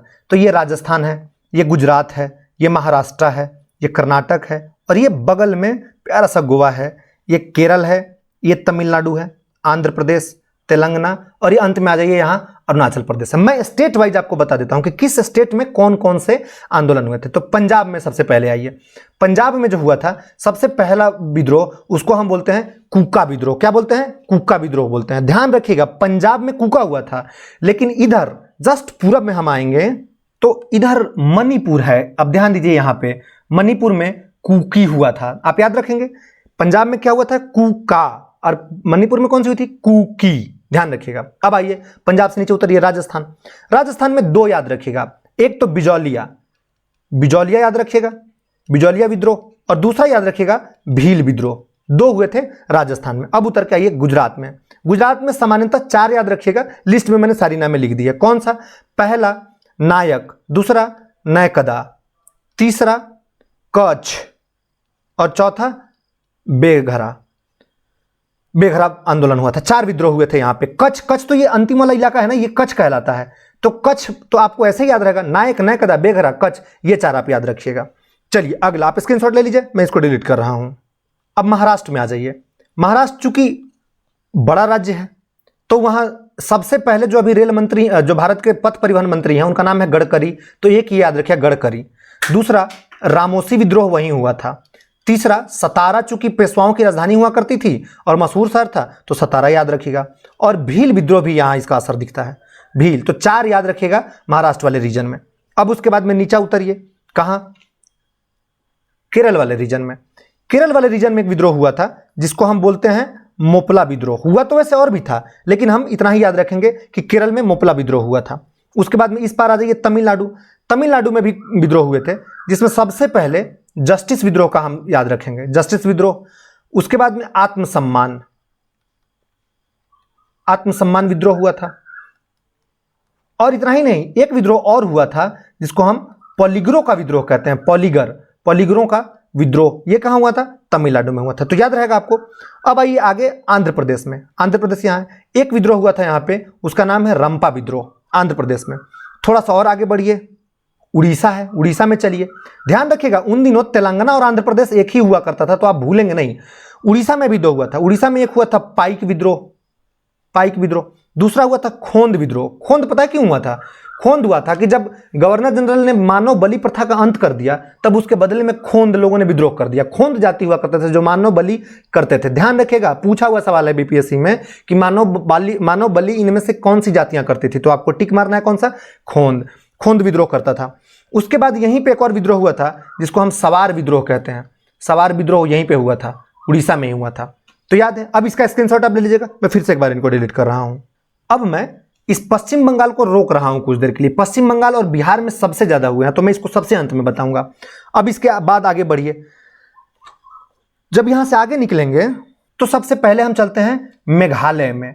मेघालय में अगर आपने भूगोल पढ़ा होगा तो आपको पता होगा कि यहाँ तीन पहाड़ियां हैं, गारो, खासी और जयंतिया। उसी में एक जाति, खासी जाति ने विद्रोह कर दिया था, तो हम इसको कहते हैं खासी विद्रोह। उसके बाद में अब आइए मणिपुर में। मणिपुर आप ये देख पा रहे हैं, थोड़ा सा म्यांमार वाला इलाका मैंने घेर दिया है। मणिपुर में भी दो विद्रोह हुआ था, एक कुकी जो मैंने सबसे पहले आपको बताया, दूसरा कुकी के बाद में एक यहाँ आदिवासी हुआ करती थी, बच्ची थी बिल्कुल, उससे जवाहरलाल नेहरू मिलने गए थे। उस बच्ची का नाम था गाइडिनलिहू, और वो गाइडिनलिहू को नेहरू जी ने रानी की उपाधि दिया था। बाद में जब वो आजाद हुआ देश तो उसको जेल से नेहरू जी ने रिलीज किया, छोड़ा उनको। तो उस विद्रोह को हम बोलते हैं गाइडिनलिहू विद्रोह, गाइडिनलिहू विद्रोह। नाम उसमें लिखा है, देख लीजिएगा, मेरी हिंदी ठीक नहीं है। और साथ में यहां एक और चीज हुआ था, नागा विद्रोह। चूंकि नागालैंड उन दिनों इसी का पार्ट हुआ करता था, इसीलिए इसमें है। वर्तमान में भी नागालैंड इसको में भी रख सकते हैं इसको, नागा विद्रोह। असम, असम में आइए। देखिए, असम का पुराना नाम जो है ना वो अहोम था। अभी भी आप असम में जाएंगे ना, कभी आप वहां जाएंगे, कामाख्या मंदिर जाएंगे, तो वहां गेट पे लिखा हुआ अहोम। तो असम में जो विद्रोह हुआ था, तो सबसे पहले विद्रोह आपको कौन सा याद रखना है? अहोम विद्रोह। और दूसरा खामती विद्रोह यहां पे हुआ था, खामती विद्रोह आप याद रखिएगा। असम में, असम में खामती विद्रोह और अहोम विद्रोह दो हुआ था। अब उसके बाद लौट करके आइए, एक राज्य जो छूट रहा है मेरे ख्याल से, कौन सा? यहां मद्रास हुआ करता था उन दिनों, इंडिपेंडेंट। मद्रास में हुआ था, इसको हम बोलते हैं गंजाम विद्रोह, गंजाम विद्रोह। आप याद रखिएगा, आपको स्टेट वाइज याद होगा। अब हमारे पास 3 राज्य बच गए हैं, हम उन तीनों पे बात करेंगे। इनका आप स्क्रीनशॉट ले लीजिएगा और बेहतर होगा कि आप एक मैप रखिए और मैप पे इसको लिख लीजिए, आपको याद रहेगा। और साथ लीजिए अपने टेबल के साथ, अगले 40 दिन तक सामने पड़ा रहेगा ना, दिमाग में छप जाएगा। और एक विद्रोह, एक गारंटी दे रहा हूं मैं कि इन जनजातीय विद्रोह में से एक आना ही आना है। आप लिख के रख लीजिए, चाहे आप कुछ भी हो जाए। तो 1 नंबर क्यों छोड़िएगा, 1 नंबर मुहाल है अभी। देखिए, उन दिनों बिहार और झारखंड एक ही हुआ करता था, तो हम कम सम्मिलित रूप से बिहार और झारखंड का एक ही पढ़ लेंगे। बिहार और झारखंड में बहुत सारे विद्रोह हुए हैं। एक पहला तो यही है सन्यासी विद्रोह, दूसरा है पहाड़िया विद्रोह, तीसरा है चेरो का विद्रोह। चेरो पूछा था एक साल कि चेरो का विद्रोह कहां हुआ था। बहावी आंदोलन, पटना उसका मुख्य केंद्र हुआ करता था, बहावी आंदोलन का। उसके बाद है कोल विद्रोह का भी सेंटर था पटना में। उसके बाद है भूमिज विद्रोह, किसान लोग आंदोलन कर दिए थे, भूमिज विद्रोह। इसके बाद में है नील विद्रोह, आपको पता ही है चंपारण में नील सत्याग्रह, नील विद्रोह हुआ था, हालांकि उसके पहले भी नील विद्रोह हुआ था। उसके बाद में है संथाल विद्रोह। संथाल के बारे में तो बीपीएससी के मेंस का फेवरेट क्वेश्चन रहा है, ये हर एक साल पे अल्टरनेट करके पूछता है, किसी साल 2-2 पूछ लेता है संथाल विद्रोह। और इसके बाद में है एक ताना भगत आंदोलन। इन सब के बावजूद मैं एक और के बता रहा हूं आपको, वो है दरभंगा नरेश का विद्रोह। वो किसान विद्रोह में आगे हम उसको देख लेंगे। अब हम आते हैं पश्चिम बंगाल वाले इलाके में कि पश्चिम बंगाल में कौन कौन से विद्रोह हुए थे। पश्चिम बंगाल में स्वाभाविक सी बात है कि चूंकि बिहार भी उन दिनों उसका पार्ट हुआ करता था, तो सन्यासी विद्रोह बिहार में हुआ और वहीं वहां पे भी कुछ विद्रोह ऐसे हैं ना जो दोनों में कॉमन होंगे। सवाल ये है कि ये जो इलाका आप देख रहे हैं ना, बिहार झारखंड का बॉर्डर, मैं कलर कर लेता हूं, एक बार रुक जाइए। ये जो बिहार झारखंड वाला बॉर्डर देख रहे हैं, ये बॉर्डर पे है पहाड़ी इलाका, राजमहल की पहाड़ियां हैं, और इन पहाड़ियों में कुछ जनजातियां उधर रहते हैं, कुछ जनजातियां इधर रहती हैं। तो बिरसा मुंडा वगैरह का विद्रोह, संथाल विद्रोह सारा इसी इलाके में दिखेगा आपको। इसीलिए कुछ विद्रोह तो यहां बंगाल में आते थे, बंगाल का पार्ट भी हो जाता है, कुछ विद्रोह झारखंड का पार्ट हो जाता है, कुछ विद्रोह बिहार का पार्ट हो जाता है। जैसे कि सन्यासी विद्रोह सन्यासियों ने किया था, आप ध्यान रखिएगा, सन्यासियों ने किया था। इसके डिटेल में हम अभी तुरंत नीचे देख लेंगे, बस हम तो अभी याद करने का आपको तरीका बता रहे हैं कैसे आप याद रखेंगे, क्योंकि बस इतना ही पूछता है कि कौन से विद्रोह कहां हुआ था। बहुत होगा तो पूछ लेगा किस साल हुआ था, या इसको शुरुआत करने वाला कौन सा व्यक्ति था। तो अब बंगाल में आते हैं। बंगाल में सबसे पहले है सन्यासी विद्रोह, क्योंकि बंगाल में सन्यासी लोग उस समय पहुंचे थे। ध्यान रखिएगा, सन्यासी विद्रोह का सबसे विस्तार में चर्चा बंकिम चंद्र चटर्जी के उपन्यास आनंद मठ में किया गया है। बेहद बारीकी से इसकी चर्चा की गई है। दूसरा फकीर विद्रोह हुआ था। यहाँ पे फकीर विद्रोह, रंगपुर का विद्रोह भी यहीं पे हुआ था। धीरज नारायण नाम का एक व्यक्ति था, उसने किया था रंगपुर में विद्रोह। चुआरों का विद्रोह हुआ था यहाँ पे, चुआरों का विद्रोह। उसके बाद में नील विद्रोह यहां भी हुआ था। ध्यान रखिएगा, दीनबंधु मित्र की पुस्तक में नील विद्रोह के बारे में बेहद विस्तार से चर्चा है, पूछा हुआ सवाल इसलिए बता रहा हूं। फराइजी आंदोलन हुआ था। और एक और आंदोलन लिख लीजिए आप, तेभाग आंदोलन भी वहीं पे हुआ था। कहां पे? बंगाल में। तो इतने आंदोलन आपको याद रखने हैं, ये बहुत जरूरी है, आप इनको याद रखिएगा। अब आइए हम एक करके ये देख लेते हैं कि इसके संस्थापक कौन थे। हालांकि माफ कीजिएगा, उसमें स्टेट वाइज नहीं, क्योंकि मेरे पास समस्या है, तकनीकी सहायता हमारे पास बहुत कम है। तो याद रखिएगा, हमने उसका लिस्ट बना। देखिए ये चुआरों का विद्रोह, तो जो मैंने उसमें बताया है ना, खास करके उन्हीं को इसमें याद रखिएगा। जो एक एक्स्ट्रा याद रखना है वो हौज विद्रोह याद रखिएगा। हौज विद्रोह बिहार में हुआ था, इसको याद रखिएगा। तो चुआरों का विद्रोह, ये समय अवधि किसी की नहीं याद रखनी है, क्योंकि कोई एक फिक्स टाइम दिख रहा है आपको, ये 1808 से 1909 है, 1818 से 21 है, तो किन्हीं से याद रखना। प्रभावी क्षेत्र में मैंने ये बता दिया है, तो बंगाल, तमिलनाडु, केरल, महाराष्ट्र, ये याद रख लीजिएगा। नेतृत्वकर्ता में याद रख लीजिएगा नाम, पॉसिबल हो तो, जैसे जगन्नाथ एवं दुर्जन सिंह, चुआरों का विद्रोह। अगर ये पूरा ना कर पाए ना, तो मैंने जो अभी बताया उसका लिख लीजिएगा, एक लिस्ट लिख करके साट लीजिएगा, टेबल के सामने याद रहेगा आपको। वेलुथम्पी का विद्रोह कौन किया था? वेलुथम्पी ने किया था, वही तो याद ही हो जाएगा, इसमें कौन सा बड़ा बात है। और कहां हुआ था? केरल में हुआ था। भील विद्रोह कहां बताया था मैंने? महाराष्ट्र में बताया था, ये राजस्थान में भी था, थोड़ा गुजरात में भी हुआ था। अलग अलग लोगों का नाम है, देख लीजिएगा, ये याद नहीं भी रखेंगे तो काम चल जाएगा। हौज विद्रोह बिहार में हुआ था। कोल विद्रोह लड़का विद्रोह के नाम से भी इसको हम जानते हैं, जेपीएससी में पूछा हुआ सवाल है ये। और ये छोटनागपुर, यही झारखंड वाले इलाके में हुआ था। बुधो भगत, जोया भगत, गंगा नारायण, इन सब ने मिलकर किया था। खांसी की विद्रोह कहां बताया था मैंने? गारो खासी जयंती, याद करिए, मेघालय में बताया था। कौन थे इसमें? तीरथ सिंह बरमानिक और मुकुंद सिंह थे। तीरथ सिंह का नाम सिर्फ याद रखिएगा, यही पूछता है बार बार। संथाल विद्रोह मोस्ट इंपॉर्टेंट सवाल है, बिहार झारखंड दोनों के लिए पूछा हुआ भी है। कहां था ये? 1855-56 में बिहार और झारखंड में हुआ था। सिद्धू कानू, ये दोनों भाइयों को बाद में फांसी पर चढ़ा दिया, हालांकि 4 भाई थे। मुंडा विद्रोह बीपीएससी का सबसे फेवरेट सवाल, ना सिर्फ पीटी में, मेंस में भी। संथाल और बिरसा कोई अगर जानते होंगे, आप पढ़ते होंगे बीपीएससी तो आप जानते होंगे कि मेंस में ही दोनों सवाल पूछे जाते हैं। फिक्स है इसका एक 36 नंबर 38 नंबर का सवाल ये। मुंडा विद्रोह कब हुआ था? 1895 में और 1901 ईस्वी में हुआ था। बिरसा मुंडा को बाद में मार दिया था, जेल में बंद कर दिया तो वहीं मर गए थे। इन्होंने अपने आप को धरती आबा घोषित कर दिया था। पाइका विद्रोह कहाँ हुआ था? उड़ीसा में हुआ था। बताया था उसमें बक्सी जगबंधु। पाइका गरीबी का एक शब्द है, पाइका। रंपाओं का विद्रोह कहाँ हुआ था? आंध्र प्रदेश में हुआ था। अल्लूरी सीताराम राजू ने इसकी स्थापना की थी। ताना भगत आंदोलन, ताना भगत आंदोलन भी एक बड़ी कहानीदार मामला है इसका, बहुत टाइम नहीं वरना मैं बता देता। छोटनागपुर में हुआ था बस। जतरा भगत, बलराम भगत, गौरक्षणी भगत सब ने मिलकर के, भगत लोगों ने मिलकर के वहां शुरू किया था, बाद में इनको मार दिया, लटका के सीधे मार दिया। खोंड तथा सवार विद्रोह, खोंड उड़ीसा में हुआ था। मैंने बताया था ना वो उड़ीसा में कौन कौन से हुए थे, पाइका विद्रोह, खोंड विद्रोह। चक बिसोई तथा राधाकृष्णन दंड सेन ने इसको शुरू किया था। और रामोसी विद्रोह पश्चिमी घाट में हुआ था, महाराष्ट्र में रामोसी विद्रोह हुआ था, ध्यान रखिएगा। कभी कभी पश्चिमी घाट देता है, कभी कभी महाराष्ट्र देता है। अब देखिए, पश्चिमी घाट इस वाले इलाके को कहते हैं, इस वाले इलाका को। अब पूर्वी वाला घाट इस इलाके को कहते हैं। पूर्वी घाट में ये ऊपर वाला जो इलाका है ना, उसको उत्तरी सरकार तट बोलते हैं, और ये जो नीचे वाला इलाका है ना, इसको कोरोमंडल तट बोलते हैं। इधर वाले इलाकों को मालाबार तट बोलते हैं, इस वाले इलाके को सौराष्ट्र का तट बोलते हैं, इनको याद रखिएगा। और ये गोवा वाले इलाके को कोंकण का तट बोलते हैं। कोई गलती हो गई हो तो माफ कीजिएगा। आगे आइए, रामोसी विद्रोह। इसके बाद में, रामोसी विद्रोह के बाद में अहोम विद्रोह कहाँ हुआ था? असम में। मैंने बताया था आपको, कौन? गोमधर कुंवर नाम का एक दुर्दांत योद्धा था। इस योद्धा ने ऐसी लड़ाई लड़ी कि दांत खट्टे कर दिए थे उनके। खामती विद्रोह हुआ था। कुकी विद्रोह आप सीधे याद रखिएगा। कुकी विद्रोह कहाँ बताया था मैंने? त्रिपुरा में बताया था, मणिपुर त्रिपुरा में हुआ था कुकी विद्रोह। और कुका विद्रोह कहाँ हुआ था? कमेंट में लिखिएगा। त्रिपुरा विद्रोह कहाँ हुआ? त्रिपुरा में हुआ था। भुआन और जुआंग विद्रोह उड़ीसा में हुआ था, नहीं याद रखेंगे तो काम चलेगा। खैरवार विद्रोह नहीं भी याद रखेंगे तो काम चलेगा। सीधे गड़करी पे चले जाइए। गड़करी कहाँ हुआ था? कोल्हापुर महाराष्ट्र में हुआ था, बाबाजी अहिरकर ने किया था। उसके बाद सीधे चलाइए, सूरत का नमक आंदोलन, पता ही आपको, जनता ने किया था। बघेरा विद्रोह बघेरा में हुआ था। अब इसमें कौन सा? गंजाम विद्रोह मद्रास में हुआ था। गंजाम एक जाति होती है, श्रीकर भंज ने इसको किया था। और भारत में सबसे आखिरी विद्रोह अगर कोई पूछ देना तो बोलेगा तेलंगाना का विद्रोह, 1946 में हुआ था। यही है, बस इसको याद रख लिएगा। गांडेलिहू, अब मैंने बताया था नागा आंदोलन 1917 से 1931 ईस्वी में मणिपुर नागालैंड में हुआ था। जदो नाग उसके चाचा हुआ करते थे, रानी गाडेलिहू के, उनको मार दिया बाद में। लेकिन गाडेलिहू को नेहरू जी बचाने में कामयाब हो गए और इसको जेल में चली गई ये लड़की। और बाद में जब ये निकली तो निकाला इनको नेहरू जी ने, और नेहरू जी की बड़ी कृपा रही। नेहरू जी ने इनको बड़ा उपाधि, रानी की उपाधि से नवाजित के। पूछा हुआ सवाल है इसलिए बता रहा हूं। अब आइए, अब एक बार उन विद्रोहों के बारे में देख लेते हैं जो उसके साथ हुए थे। जैसे बघेरा विद्रोह, कोल्हापुर तथा सातवाड़ी विद्रोह, कच्छों का विद्रोह, गंजाम विद्रोह बता ही दिया था आपको, गाडेलू का नारा हो ही गया, छोटनागपुर का विद्रोह हो ही गया।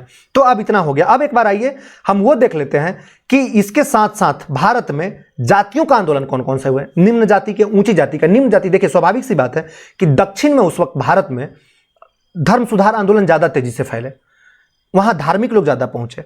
और धर्म जब आगे बढ़ेगा ना तो समानता की तरफ लेकर के आएगा। अगर धर्म जाहिल नहीं है तो, मैं फिर से कह रहा हूं, धर्म अगर जाहिल नहीं है तो वो जितने धार्मिक लोग हुए ना, सारे अपनी बराबरी के लिए हक की मांग करने लगे, जिसमें खास करके स्वाभाविक सी बात है कि निचले तबके के लोग तथाकथित नीची जाति के लोग तथाकथित ऊंची जाति के लोगों से टक्कर लेंगे, उन्हीं से करेंगे। तो उसी चक्कर में दक्षिण भारत में निम्न जातियों का आंदोलन शुरू हुआ। उसमें जो उस समय के समाजसेवी लोग हैं उन्होंने भाग लिया। जैसे अरुपुरम आंदोलन हुआ, केरल में हुआ, नारायण गुरु ने शुरू किया था। कब? 1888 ईस्वी में शुरू किया था। जस्टिस आंदोलन हुआ था, न्याय आंदोलन, वो सीएन मुदलियार नाम के एक बहुत बड़े राजनेता हुए थे, और टीएन नायर और पी त्यागराज तीनों ने मिलकर के इसको शुरू किया था 1916 ईस्वी में। देख लीजिए कब की बात है, 1916 में गांधी जी आ गए हैं, लखनऊ सम्मेलन हो रहा है, तब ये हो रहा है। इसमें जो बहुत महत्वपूर्ण है ना, वो आत्मसम्मान आंदोलन है। आत्मसम्मान आंदोलन को आप याद रखिएगा, बहुत बार पूछा गया है। ईवी रामास्वामी नायकर ने, और जिनको पेरियार के नाम से भी लोग जानते हैं, ये बड़ा विवादित भी था पहले, अभी 2 साल पहले ही इसके 100 साल पूरे हुए हैं, तो बड़ा विवादित है ये।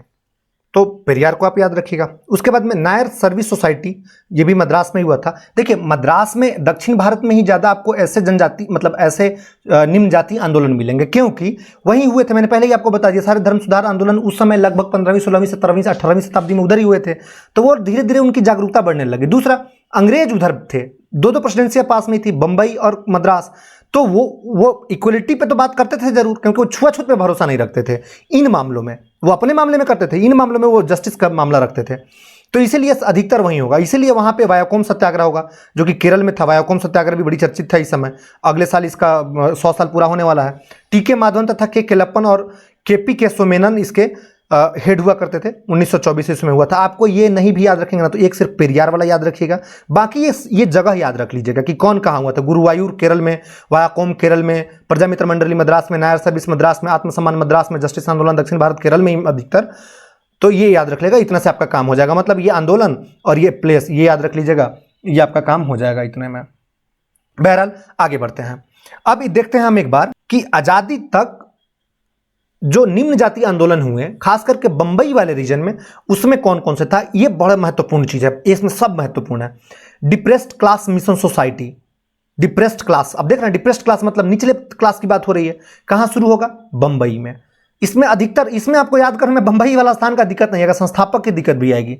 तो डिप्रेस्ड क्लास मिशन सोसाइटी हुआ था कहाँ? बी आर सिंधे साहब ने शुरू किया था, 1906 ईस्वी में बंबई में शुरू किया था। बहुजन समाज आंदोलन, शंकर राव जाधव, बड़ा महत्वपूर्ण है, रट लीजिएगा भाई, रट लीजिएगा, धीरे से बता रहा हूं, रट लीजिएगा। बहुजन समाज आंदोलन महाराष्ट्र में हुआ था। वैसे ही सत्यशोधक समाज है, ज्योतिबा फुले एक माली जाति में पैदा हुए थे, बड़े क्रांतिकारी थे। इन्होंने गुलामगिरी नाम की एक पुस्तक भी लिखी है। सारे पूछे हुए सवाल बता रहा हूं मैं आपको। गुलामगिरी नाम की एक पुस्तक लिखी है ज्योतिबा फुले ने। तो ये माली जाति में थे और ये बड़े जातियों के खिलाफ विद्रोह मतलब विद्रोह के आंदोलन करते थे, हक लेते थे, सही भी था इनका। कब शुरू हुआ था? 1873 ईस्वी में। The All India Depressed Class Federation Bombay में था। किसने शुरू किया था? डॉक्टर अंबेडकर साहब ने शुरू किया था। कब शुरू किया था? 1920 ईस्वी में। इसी का नाम बाद में बदल दिया गया। कौन, क्या नाम रखा गया?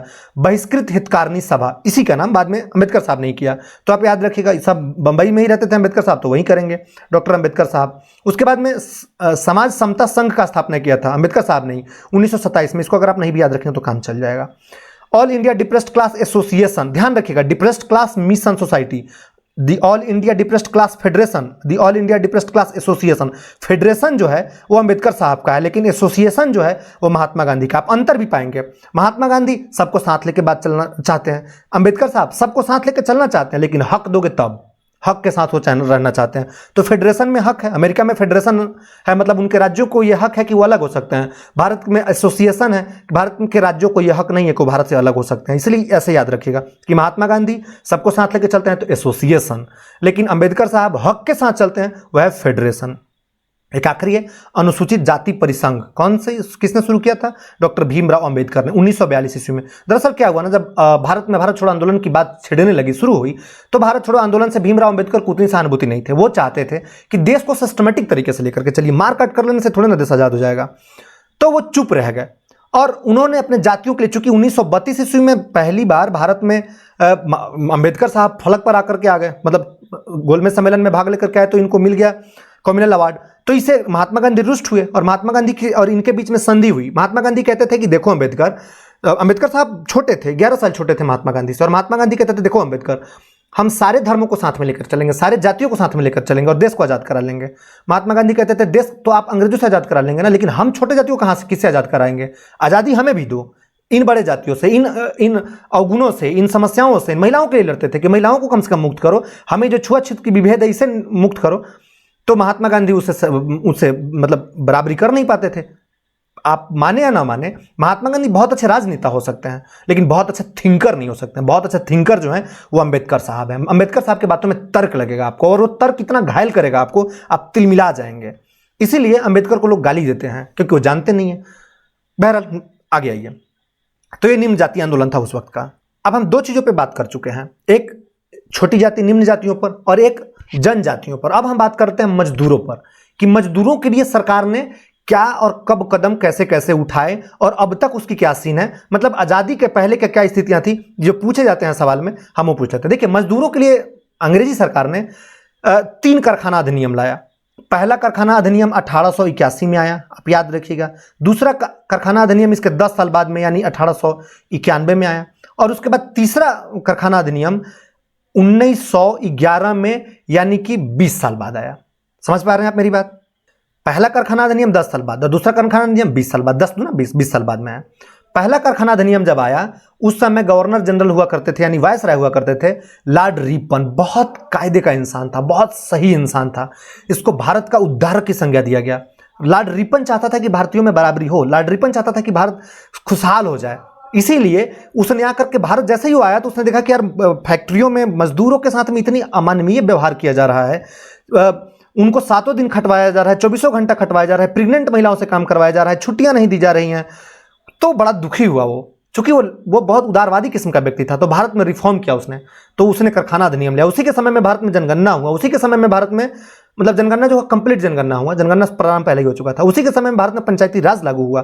बड़े सारे काम किए हैं रिपन ने। मतलब किसी भी एक वायसराय में चुनना पड़े, मतलब सारे वायसराय में किसी भी एक वायसराय को अगर आपको चुनना पड़ेगा ना, तो ये सबसे शानदार इंसान है, लिबरल इंसान है, लॉर्ड रिपन। तो इसी ने फैक्ट्री आयोग 1875 ईस्वी की अनुशंसा पर पहला कारखाना अधिनियम लेकर के आया। उस कारखाने अधिनियम में क्या था?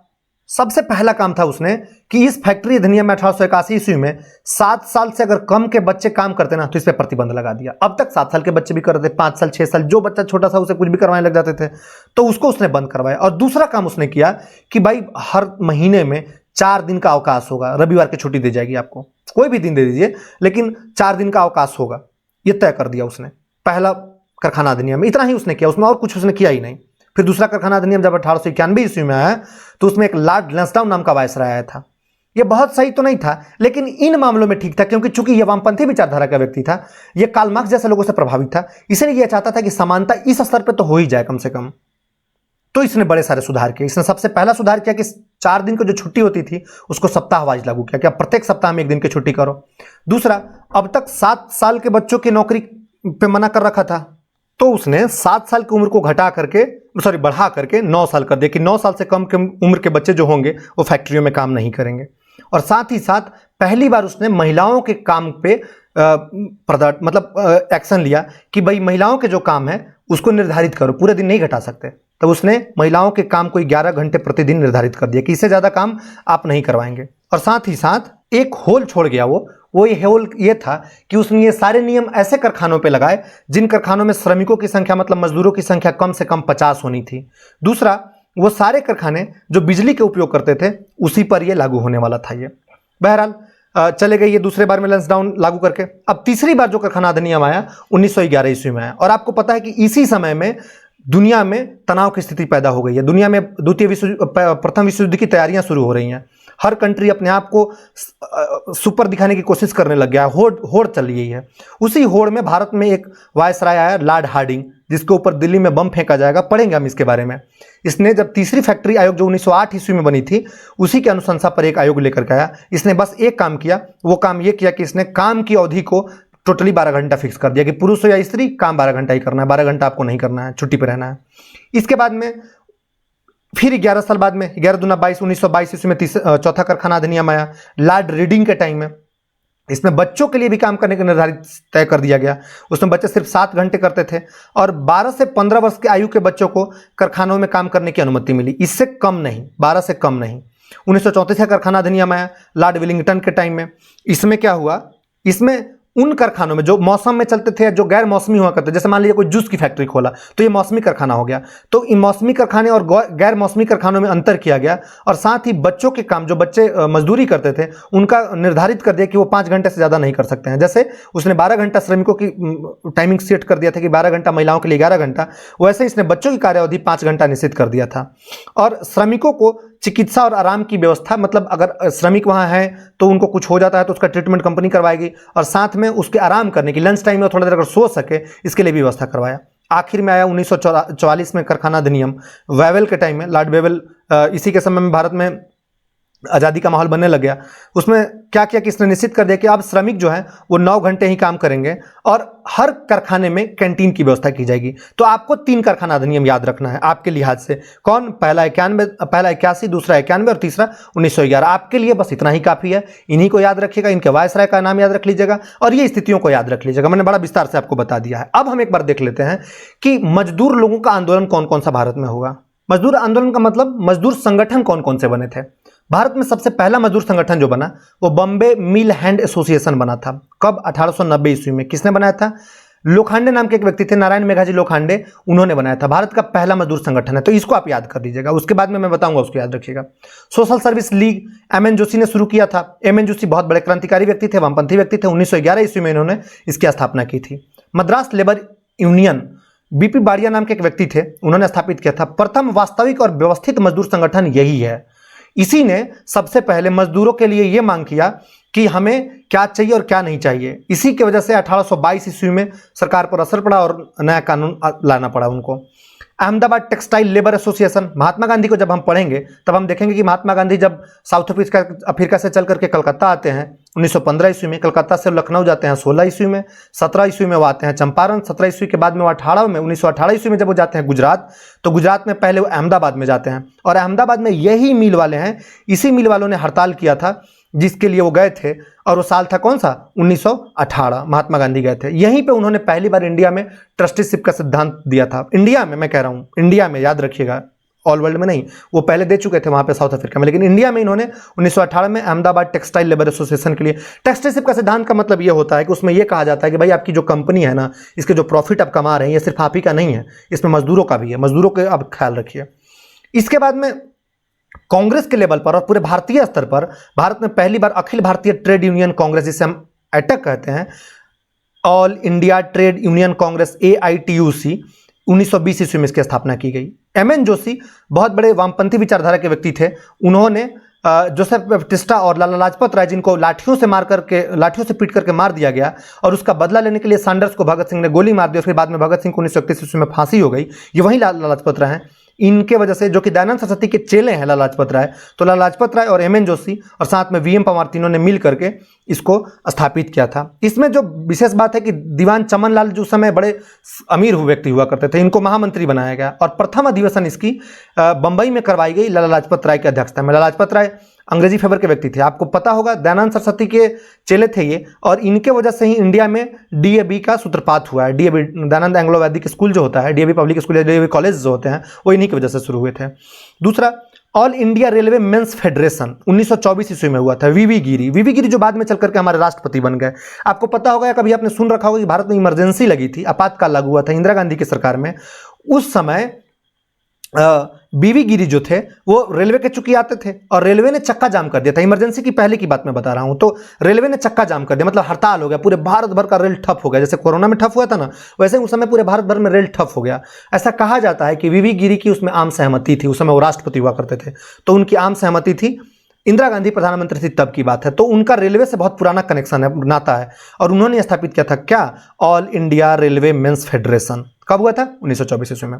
उसके बाद में भारत में एक और बनकर के आया भारतीय ट्रेड यूनियन फेडरेशन। दरअसल क्या हुआ कि जो all India trade union Congress है ना, AITUC, ये टूट गया दो भागों में। तो एक भाग जो बना वो बना भारतीय trade union federation, India trade union federation 1929 ईस्वी में। MN जोशी साहब वही वामपंथी विचारधारा के व्यक्ति थे, इन्होंने इसको स्थापित किया था, उससे टूट करके अलग होकर के। तो स्वाभाविक सी बात है कि उसके एक और खंड भी होंगे, तो उससे 3 खंड बने थे।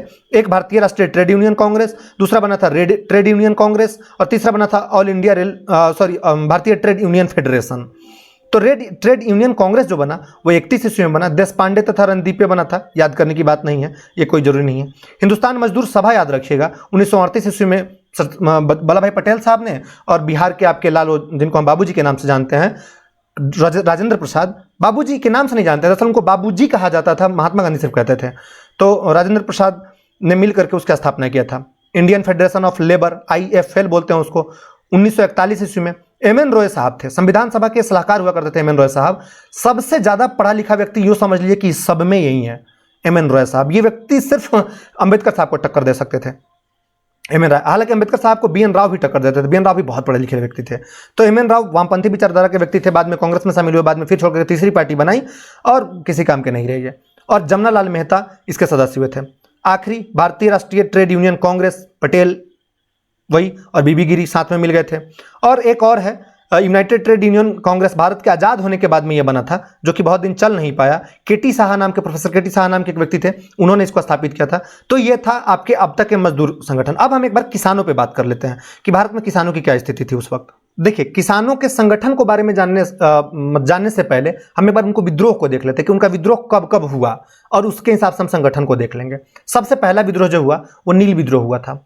यह नील विद्रोह 1857 के क्रांति के तुरंत बाद हुआ था। नील की खेती कराते थे बंगाल में, और नील की खेती जबरदस्ती कराया जाता था। तो उसी की वजह से, चूंकि 1857 ईस्वी के आसपास में ही दुनिया में औद्योगिक क्रांति हो रही थी, तो वो लोग भारत से कच्चा माल ले जाने के लिए अग्रसर होते थे। तो कच्चा माल में भारत से वो नील की खेती करवा कर ले जाते थे और वहां कपड़ों में नील की करते थे। और नील एक छोटा सा पौधा होता है, उसमें कांटेदार होते हैं, मिर्ची की पत्ती, इमली की पत्ती जैसे छोटी छोटी पत्तियां होती हैं उसमें, लेकिन कांटे निकले होते हैं। और उस कांटे का समस्या यह है कि अगर हाथों में चुभेगा तो खून निकलेगा और वो घाव ठीक ही नहीं होगा जल्दी, और वो हाथ खराब हो जाता था। तो नील इसके लिए किसान करना नहीं चाहते थे। एक और दूसरा रीजन था, और वो रीजन ये था कि किसान जहां पे नील की खेती करते हैं ना, वो जमीन बंजर हो जाती है और वो किसी काम का नहीं रहता। इसीलिए वो लोग क्या करते थे कि नील की खेती करने से कतराते थे। तो इसी की वजह से वहां दिगंबर विश्वास और विष्णु विश्वास नाम के दो भाई थे, सगे भाई थे, इन लोगों ने मिलकर विद्रोह कर दिया। एक पुस्तक है दीनबंधु मित्र की, उसमें इसकी चर्चा की गई। आपको कमेंट बॉक्स में ये लिखना है कौन सी पुस्तक थी। पावना किसान विद्रोह, ये ईशान राय, शंभूपाल, केशवचंद्र राय, ये नाम या इसका याद नहीं भी रखेंगे तो काम चल जाएगा। कहाँ हुआ था? बंगाल में हुआ था। दक्कन किसान विद्रोह, दक्कन से ही पता चल रहा है कि महाराष्ट्र की तरफ है, पुणे में हुआ था। पुणे और अहमदनगर में, महाराष्ट्र आप याद रखिएगा। जस्टिस रनाडे ने इसको शुरू किया था। रनाडे साहब जस्टिस हुआ करते थे, मतलब जज हुआ करते थे, और एमजी रनाडे, महादेव गोविंद रनाडे। तो महादेव गोविंद रनाडे की वजह से दक्कनों में किसान ने विद्रोह कर दिया था। और उसके बाद एक हुआ था मोपला किसान विद्रोह। देखिए मोपला किसान विद्रोह का सीन ये था कि वहां पे राजा जो था वो राजा हिंदू था और वो प्रजा जो था वो मुस्लिम था, और राजा प्रजा पे अत्याचार करता था। हालांकि भी जो नए रिसर्च आ रहे हैं उस नए रिसर्च में बड़े भ्रामक तथ्य सामने निकल करके आ रहे हैं। बोलने से मैं बचूंगा, आप समझ ही रहे होंगे। लेकिन अभी उसका 100 साल पूरा हुआ, सरकार ने एक बार से वापस उस पर रिसर्च के लिए एक टीम बनाई है, 6 लोगों की एक टीम बनाई है और वो रिसर्च कर रही है कि इसका असली मामला क्या है। क्या उसमें हिंदुओं ने अत्याचार किया था, क्या मुस्लिमों ने अत्याचार किया था, यह दिखाना है। हालांकि चुनावी मामला है। अगला ये फड़के विद्रोह, वासुदेव बलवंत फड़के नाम के एक व्यक्ति थे, 1879 ईस्वी में महाराष्ट्र में उन्होंने किया था विद्रोह। बिजौलिया विद्रोह बड़ा महत्वपूर्ण है, याद रखिएगा, यह राजस्थान में हुआ था। साधु सीताराम दास नाम का एक व्यक्ति था और विजय सिंह पथिक नाम का एक व्यक्ति था। आरएस में पूछा हुआ सवाल है ये बिजौलिया।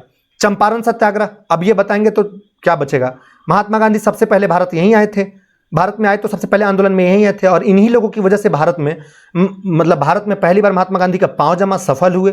किसान आंदोलन पहली बार हुआ, चंपारण सत्याग्रह, यहीं पे महात्मा गांधी बने। अब तक वो मोहनदास करमचंद गांधी हुआ करते थे। रविंद्रनाथ टैगोर ने इनको महात्मा गांधी की उपाधि दी और यहाँ से महात्मा बन गया। आ गया अवध किसान सभा, घोट जाइएगा। बाबा रामचंद्र के बारे में हम अलग से दिन पढ़ेंगे, कल ही पढ़ेंगे। गौरी शंकर मिश्र और इंदु नारायण द्विवेदी थे। 1918-20 में हुआ था आगरा और अवध क्षेत्र में। खेड़ा का विद्रोह, महात्मा गांधी, आप इसे मत याद रखिएगा, मैं याद करा दूंगा अपनी टेक्निक से कल, ये छोड़ दीजिए, भूल जाइए। महात्मा गांधी की सारी बातें भूल जाइएगा। चंपारण भी।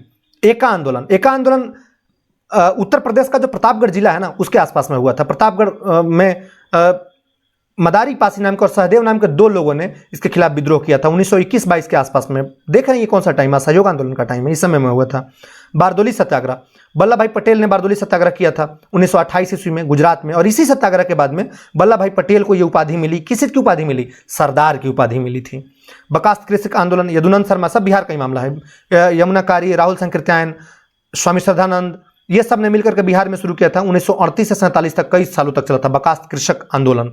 वर्ली विद्रोह, बिहार स्पेशल जब आप पढ़ाएंगे ना, सर पढ़ाएंगे, कल से ही पढ़ाएंगे सर मेरे ख्याल से, तो बकास्त कृषक आंदोलन वहां मिलेगा आपको। वर्ली विद्रोह नहीं भी याद रखें तो काम चलेगा। इसमें तेभागा आंदोलन याद रखिएगा, कंपाराम और भवन सिंह, कहाँ? त्रिपुरा और बंगाल में शुरू किया था 46-50 ईस्वी में। और तेलंगाना आंदोलन मैंने आपको बताया था, आंदोलन भारत में सबसे लास्ट में हुआ था, तेलंगाना आंदोलन 1956-51 में हुआ था। तो इस तरह से हम इनको एक बार देख लिया। अब हम देख लेते हैं कि किसानों ने अपने लिए कौन कौन से संगठन बनाए थे। देखिए सबसे पहला संगठन उत्तर प्रदेश में बना और उत्तर प्रदेश इस मामले में सबसे आगे निकला, उत्तर प्रदेश किसान सभा। इसमें गौरी शंकर मिश्र, इंदु नारायण द्विवेदी, मदन मोहन मालवीय, वही मालवीय जिन्होंने बीएचयू की स्थापना की थी, और मोतीलाल नेहरू। कौन है मोतीलाल नेहरू? जवाहरलाल नेहरू के डैडी हैं वो। और कब हुआ था ये? 1918 ईस्वी में हुआ था, उत्तर प्रदेश में इसकी स्थापना की गई थी। अब मोतीलाल नेहरू निकल जाएंगे, उनके बेटे इंटर करेंगे थोड़े दिन बाद में। अवध किसान आंदोलन, अवध से आपको पता चल रहा है, दरो दीवार हसरतों पे नजर करते हैं, अहले वतन खुश रहो हम तो सफर करते हैं, ये वही अवध है। अवध में किसान सभा हुआ था, किसने? बाबा रामचंद्र नाम के एक व्यक्ति ने किया था। ये इधर के नहीं रहने वाले थे, महाराष्ट्रियन थे, इधर आकर के रह गए और इधर लोगों के लिए अपना पूरा जीवन लगा दिया। 1920 ईस्वी में हुआ था, उत्तर प्रदेश में हुआ था।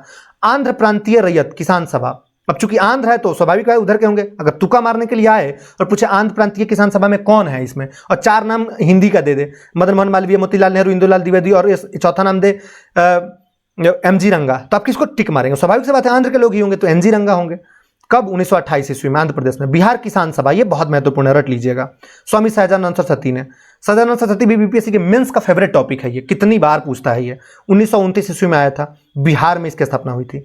उत्कल प्रांतीय सभा, उत्कल उड़ीसा का पुराना नाम है, याद रखिएगा। और उड़ीसा का पुराना नाम है, इसका मतलब है कि कोई व्यक्ति उड़ीसा का ही होगा। कौन है? मालती चौधरी, 20वीं शताब्दी में हुआ था उड़ीसा में।